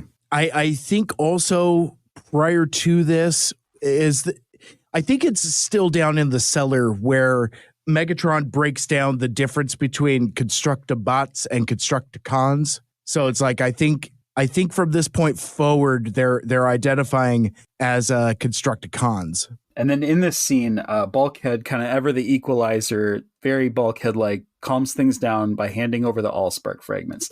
And I think this was really smart of Bulkhead to A, come up with this plan, and B, realize he was the one that was going to have to step in because he's their old friend. He's the one that's going to have to talk to him. He comes up with this little ploy. So he hands over the Allspark fragments, wink, wink. To the chagrin of everybody. Like, yes, everyone's pissed. I'm a dum-dum at this point because I'm like, what are you doing? Are you still drunk from the night before, Bulkhead? Like, well, and then when they start talking about one for the road and stuff, I'm like, I don't know. All this alcoholism analogy is already too uncomfortable for me. Right. But like, yeah, this whole perspective of like, okay, so I'm going to sell out my friends and essentially choose the bottle over my friends. It's right. Kind of like the way I took it. Now, granted, my head was screwed on funny at that point, but still, it's like that is definitely how I read it, and I feel kind of silly that I'm like, oh, wait a second, it's a children's cartoon. It's like they're not gonna have that in there. Yeah. So he hands over the fragments, and he realizes his friends just need a little hair of the dog. So he offers them their kryptonite, what they love best, a little oil, and wink, wink. We see as viewers that this is the whatever we're calling it, right? Yeah, the toxic waste, the radioactive, whatever it was. He hands this over to the Constructicons, which they happily guzzle it down and walk across town back home.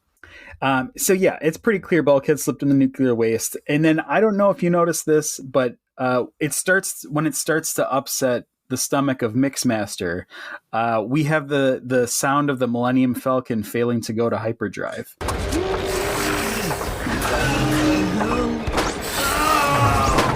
It's that breakdown thing. Yep. I loved that, by the way. And then they explode in a big fiery blaze. And right when I thought, wow, this is really cruel, they survived unscathed. So just a little bit of acid reflux, it seems. I think so. It's like, oh man, Bulkhead gave these guys dysentery. My God. Yes. That's terrible.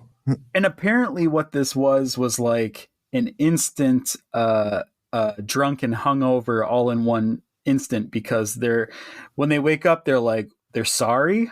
And they seem to be suffering from memory loss. They don't really know what happened, but they feel bad. They have extreme anxiety about the night before. And then that's when Bulkhead drops the hammer. And then this is where it gets real again, because, Bulkhead really lets him have it and then kicks the toxic friends out of his life. And that's a hard scene to watch. I think we've all been in that place. Again, to throw that analogy, we've all been that friend or had that friend where it's just not working out anymore. This person needs to go from your life. Yeah. It's tough. It was tough to watch. Yeah. Well, and then it kind of ends on a weird, ambiguous note, because there's like a reference to like memory loss. And it's like, well, how much of this do they actually remember? Yeah. And it's like, will they go back to Megatron? Well, we kind of need to let them make their own decision.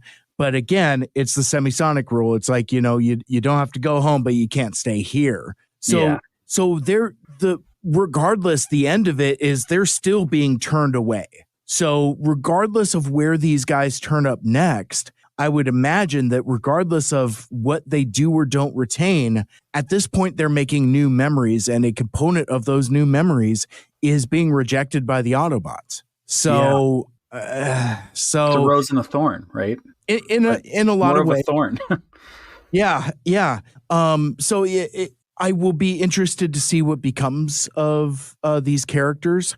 Unfortunately, knowing some of the mild spoilers that I do, I don't think it really comes to much, because like I know we're going to talk in a little bit, like some of your insights from watching the deleted scenes panel here. But yeah, it is kind of like a weird, sobering lesson about how you interact with your friends and the hard choices you have to make, and how you can't let bad friends drag you down. It's like, I mean, again, I'm sure we've all had bad friends in the past. It's like, sometimes those bad friends enable you to like shoplift cigarettes. Other times it's stealing construction supplies to build space bridges. Either way, it's like, you need to get that bad element out of your life. Otherwise, things are only going to get worse, unfortunately. Yeah. Before we wrap this up, I just want to now remind me, Mike, you have not seen the deleted scenes panel from TFCon at this juncture, correct? I haven't seen it. It's in entirety. I've only watched through the season 1 deleted scenes. Okay. Now, I've seen images online, so it's like, so I've seen what TFA Devastator could have been or might have been. Right. And I think this is pretty fairly safe territory, because I think that was more of a I wish this character had existed in this universe versus an actual plot point. Although one thing I will say is pretty cool is that there is a version of Devastator where Bulkhead had the green and purple colors and maybe would have been part of Devastator for a short time period based on this they're my friends kind of a thing. I don't know how much of that was built into the story and just smart thinking about it. But what I did want to share with you, because we were talking about the personalities of the, not being really fleshed out characters like some of the other characters in this show. And there was an email. I think this is really cool of Marty Isenberg, because when they were talking about the other Constructicons, Marty Isenberg went as far as to like flesh out personalities for the other ones in an email. And I just wanted to read a little bit to you because I think it's really interesting. And I thought it was so cool how much thought he had put into it just on it kind of on the fly. And they only were able to show this as an email because like the email literally came through like the morning of the panel or something. Like it was a very recent him thinking about this. Oh, wow. But he said there is a little bit of spoilers that I'm going to gloss over here, but I'm going to read you the parts that I can.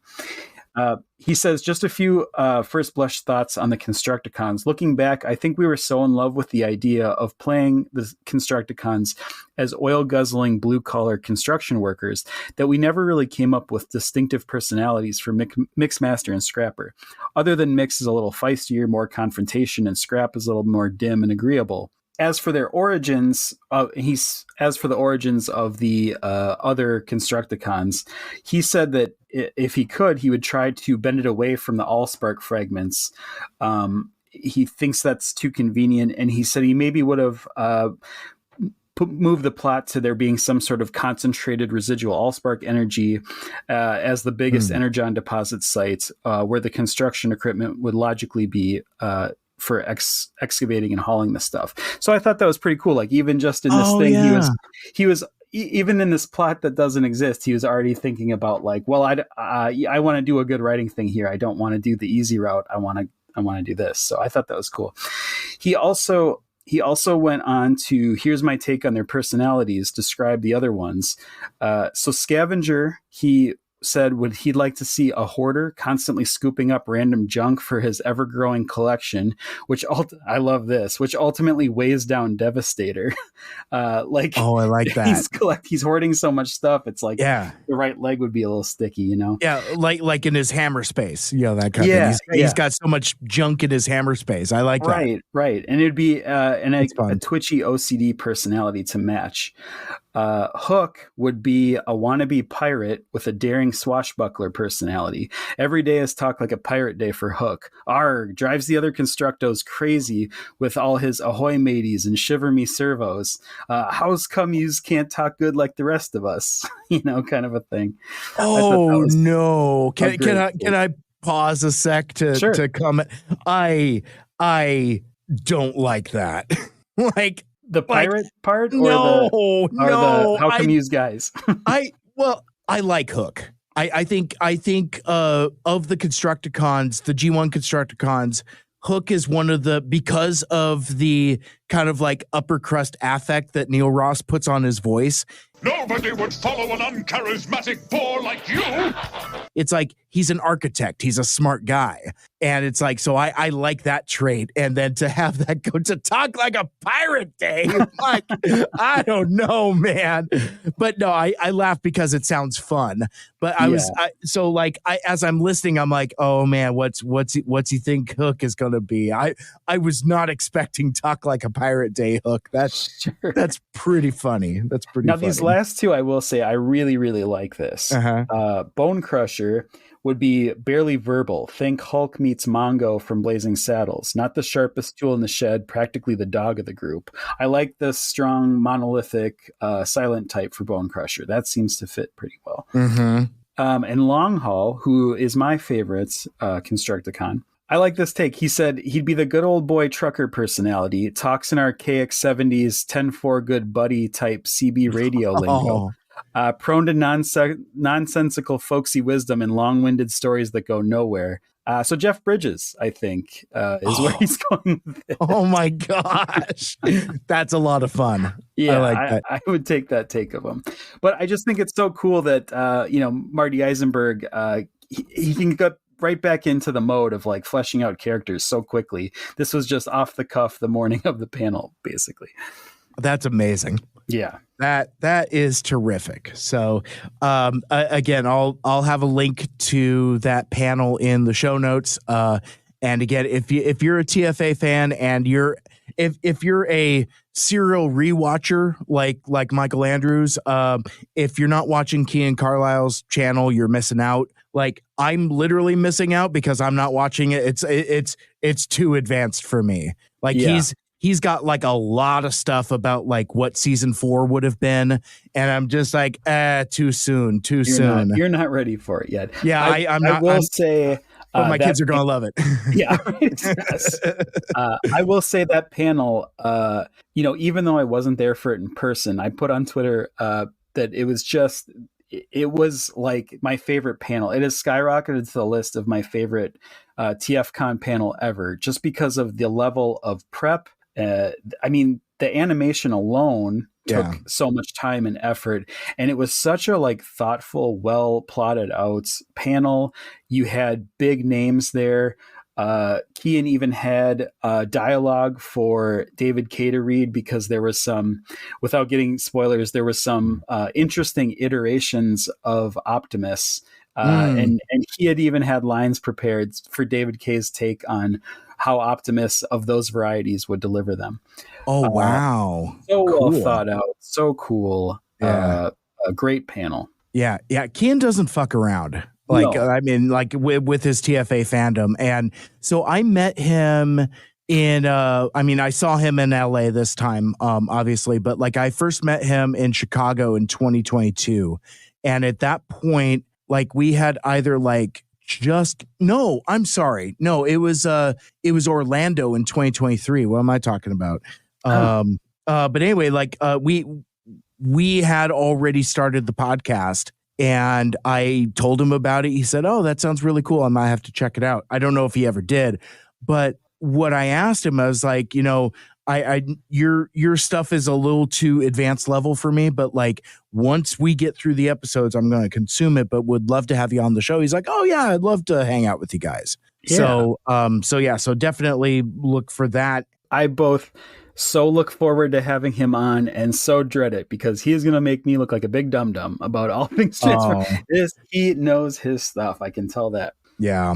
For sure. So, but yeah, I think we've seeded at least a handful of different shows after we finish season 3 in the far flung but not too distant future. Because I realize, I talked about this in the post credit scene in the garbage in, garbage out episode, but it's like there's an inevitability to going through the finite number of TFA episodes. So we're working behind the scenes to kind of plot the future.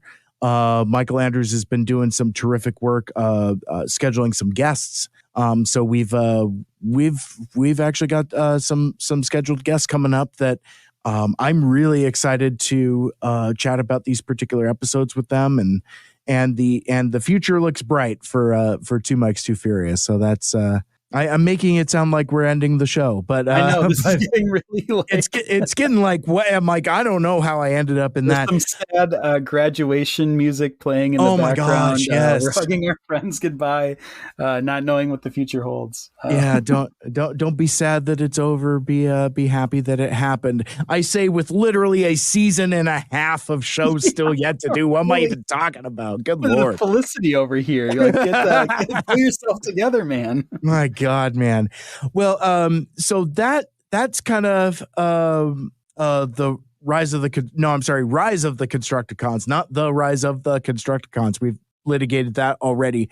Yes. Anything else on this episode before we move into our last couple segments? Nope. This one's pretty straightforward to me. I like it. I liked it more than much like the last episode we talked about. I really thought this one was going to be a little more simpler, and there was a lot to pick apart on it. Yeah, and you know what? I predicted this when we started our conversation.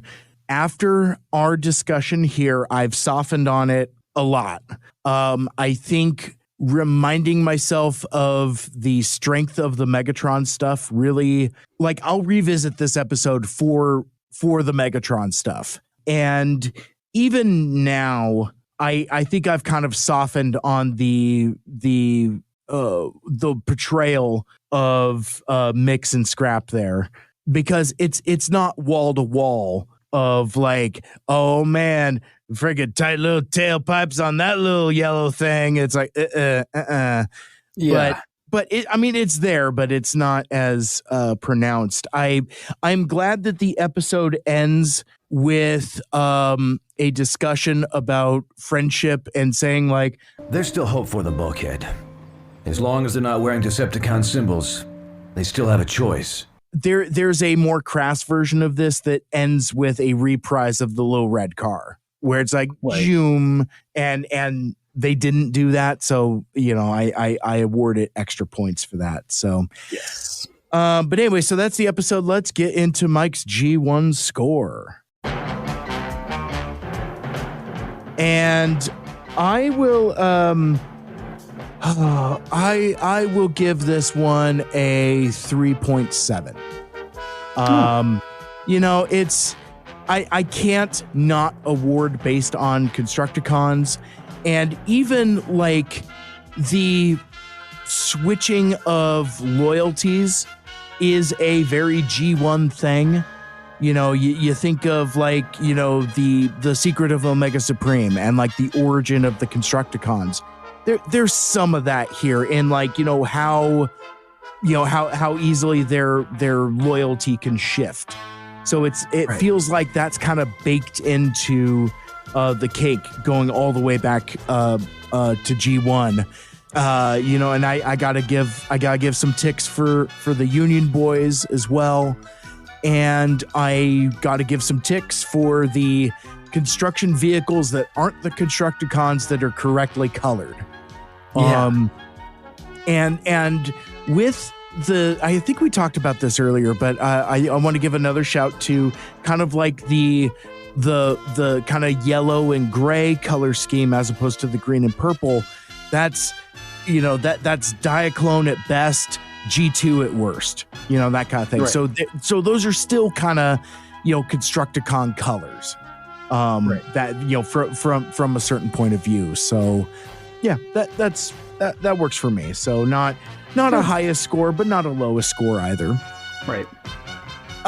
Let's very quickly go through the mailbag and catch us up on some of the correspondence that, with like some of these episodes and where they get so long and we keep missing out on the listener feedback. I want to, because like one of my goals is to like, if people take the time to write nice stuff to us and about us, the least we could do is funnel it back in as and this is content. My favorite part, because I never look up this stuff on my own or comments on anything. I always wait for you to surprise me, and it's like, oh wow, someone took the time to say that. Lovely. Mail time. Mail time. Mail time. Mail time. The mail's here. Here's the mail that never fails. It makes me want to wag my tail. When it comes, I want a whale. Mail.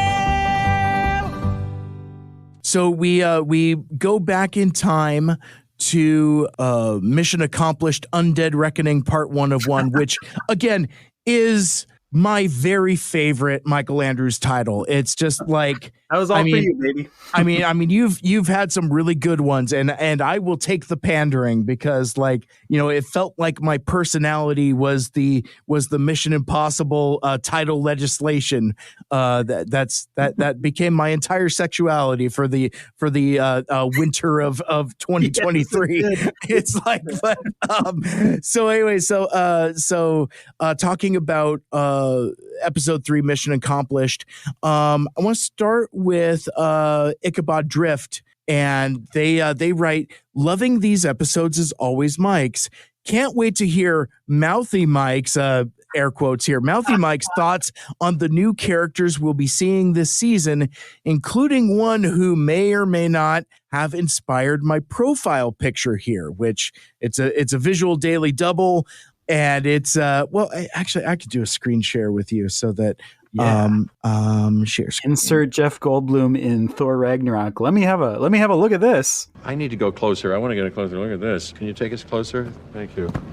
So it's a very very distinctive looking thing that I cannot zoom in. But it is a distinctive, iconic character that, mild spoilers for me, I didn't realize we were going to meet this season. I thought maybe we were going to meet them later. We are going to meet, and it is an incredible experience. I very much look forward to it. I cannot wait. I think that's one of the things in like maybe our first or second episode where like JoBot had sent us some kind of swindle flavored fan art. And I'm like, of the things I'm looking forward to, I am, my body is ready to meet Fred Willard's Swindle. Like that is a character I am. One of my all-time favorite actors too, by the way. Like couldn't have grabbed a cooler guy for the voice. Yeah.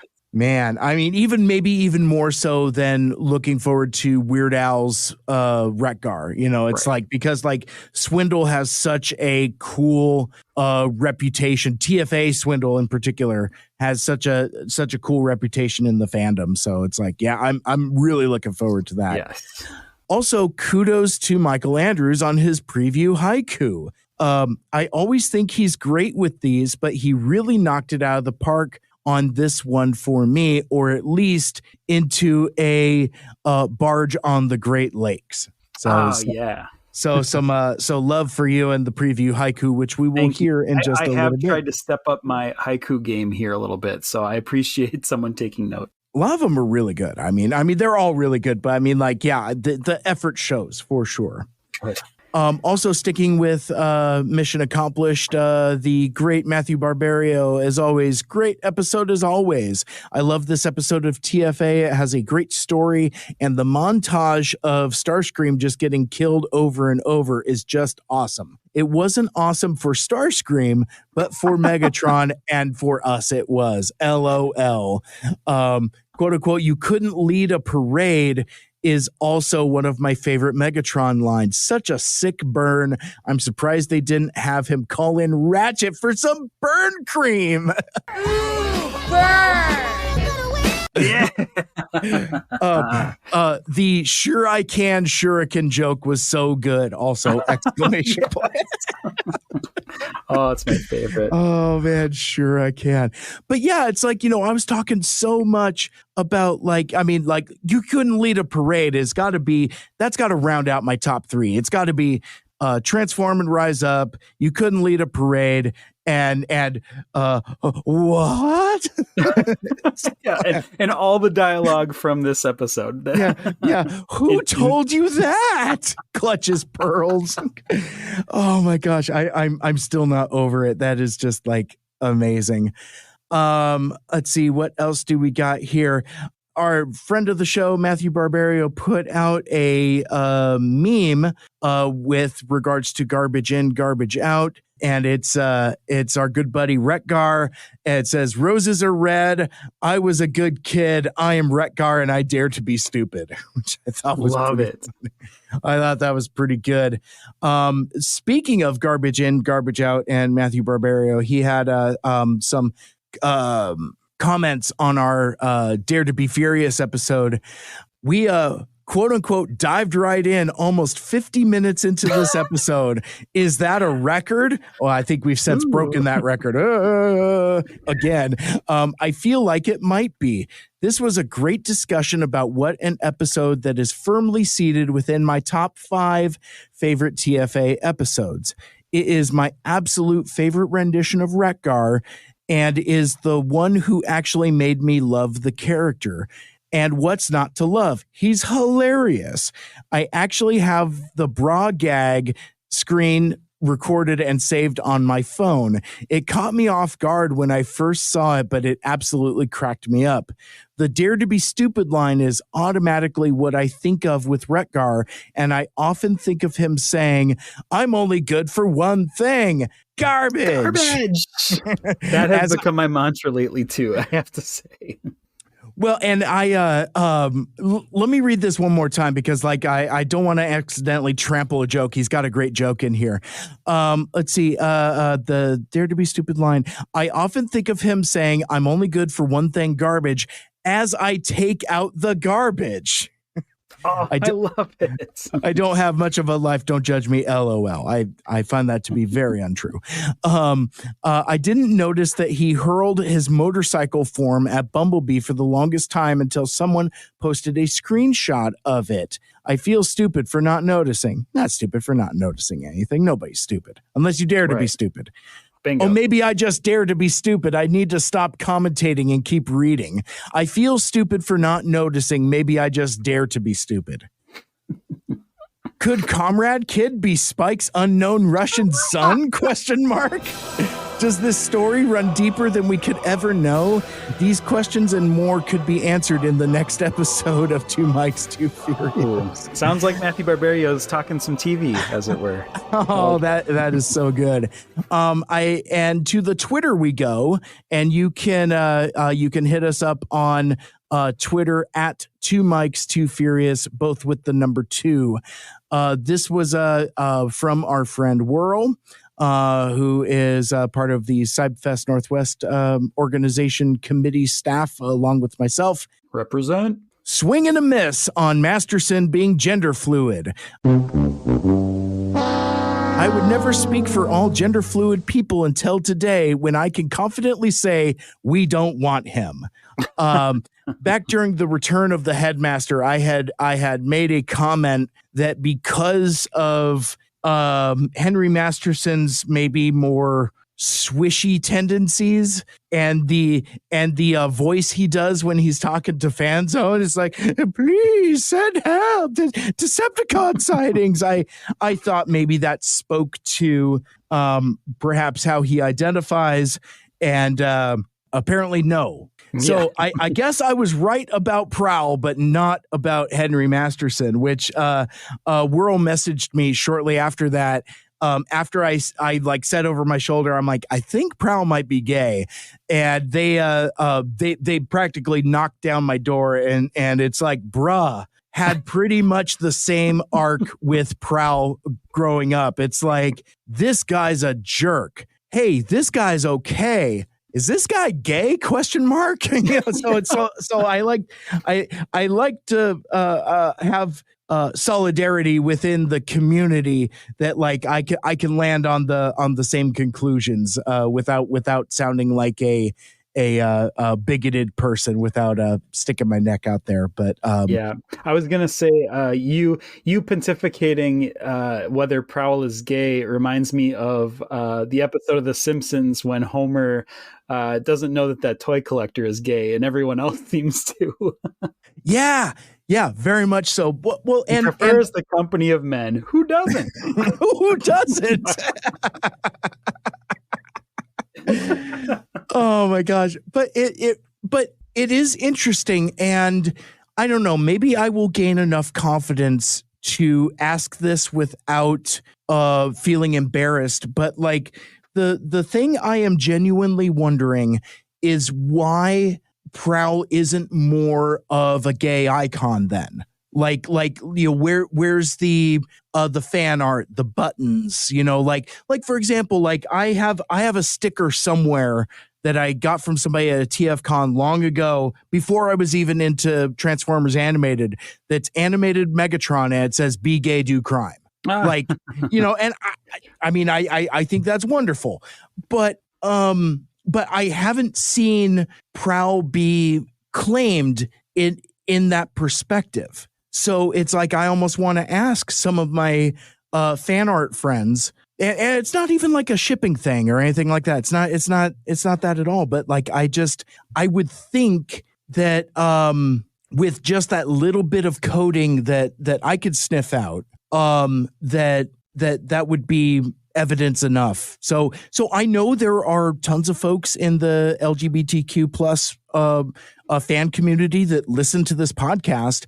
And again, when I brush up against that stuff and I am wrong, I need you all to tell me. It's just like, okay, you flew a little too close to the sun, maybe back off. Go back to your cishet hut or something like that. Which that's fine. I could take that feedback, but like I am just kind of like genuinely curious why TFA Prowl isn't featured more prominently as a gay icon in fan art. I guess would be my question to put to the community. Because I thought it was a revelation. Like, I think that's something that would have been spoiled for me going to TF cons as often I do, and as prevalent as fan art and ship art is out there. Like, I don't even see TFA Prowl shipped with too many characters. Like, no. I mean, occasionally he's paired with Bumblebee, but like, I mean, yeah, I don't know. Anyway, now I'm getting out of my depth and I'm getting this close to doing an accidental bigotry. So I'm gonna pump those brakes and hold those brakes. You can see the bead of sweat coming down my forehead. That's what exactly. Eesh.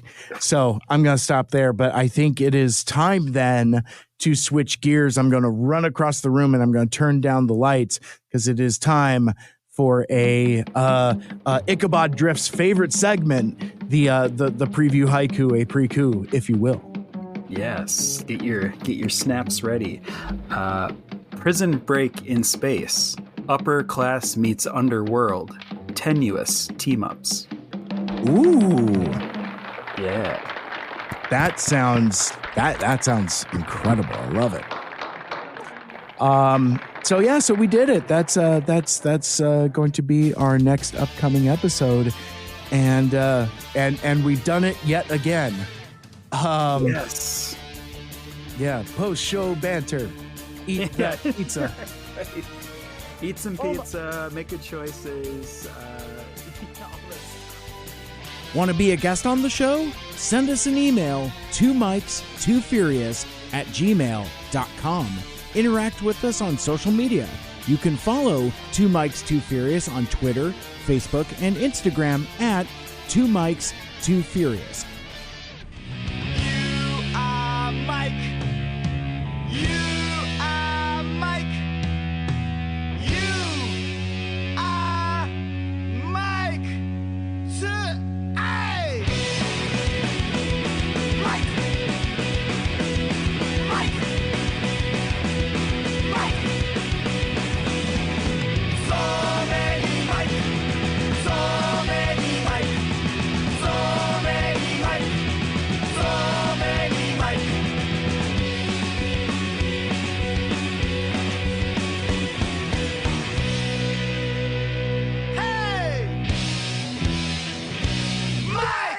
And that reminds me, I need to clip for you a piece of audio from my appearance on TFYLP, Transformers for Your Listening Pleasure. We had like an entire segment tangent about something called St. Louis style pizza that like I asked follow-up questions on your behalf, and I don't remember any of it. So I'm just maybe going to snip some of this and throw it at the end of the episode for your listening pleasure, ironically enough.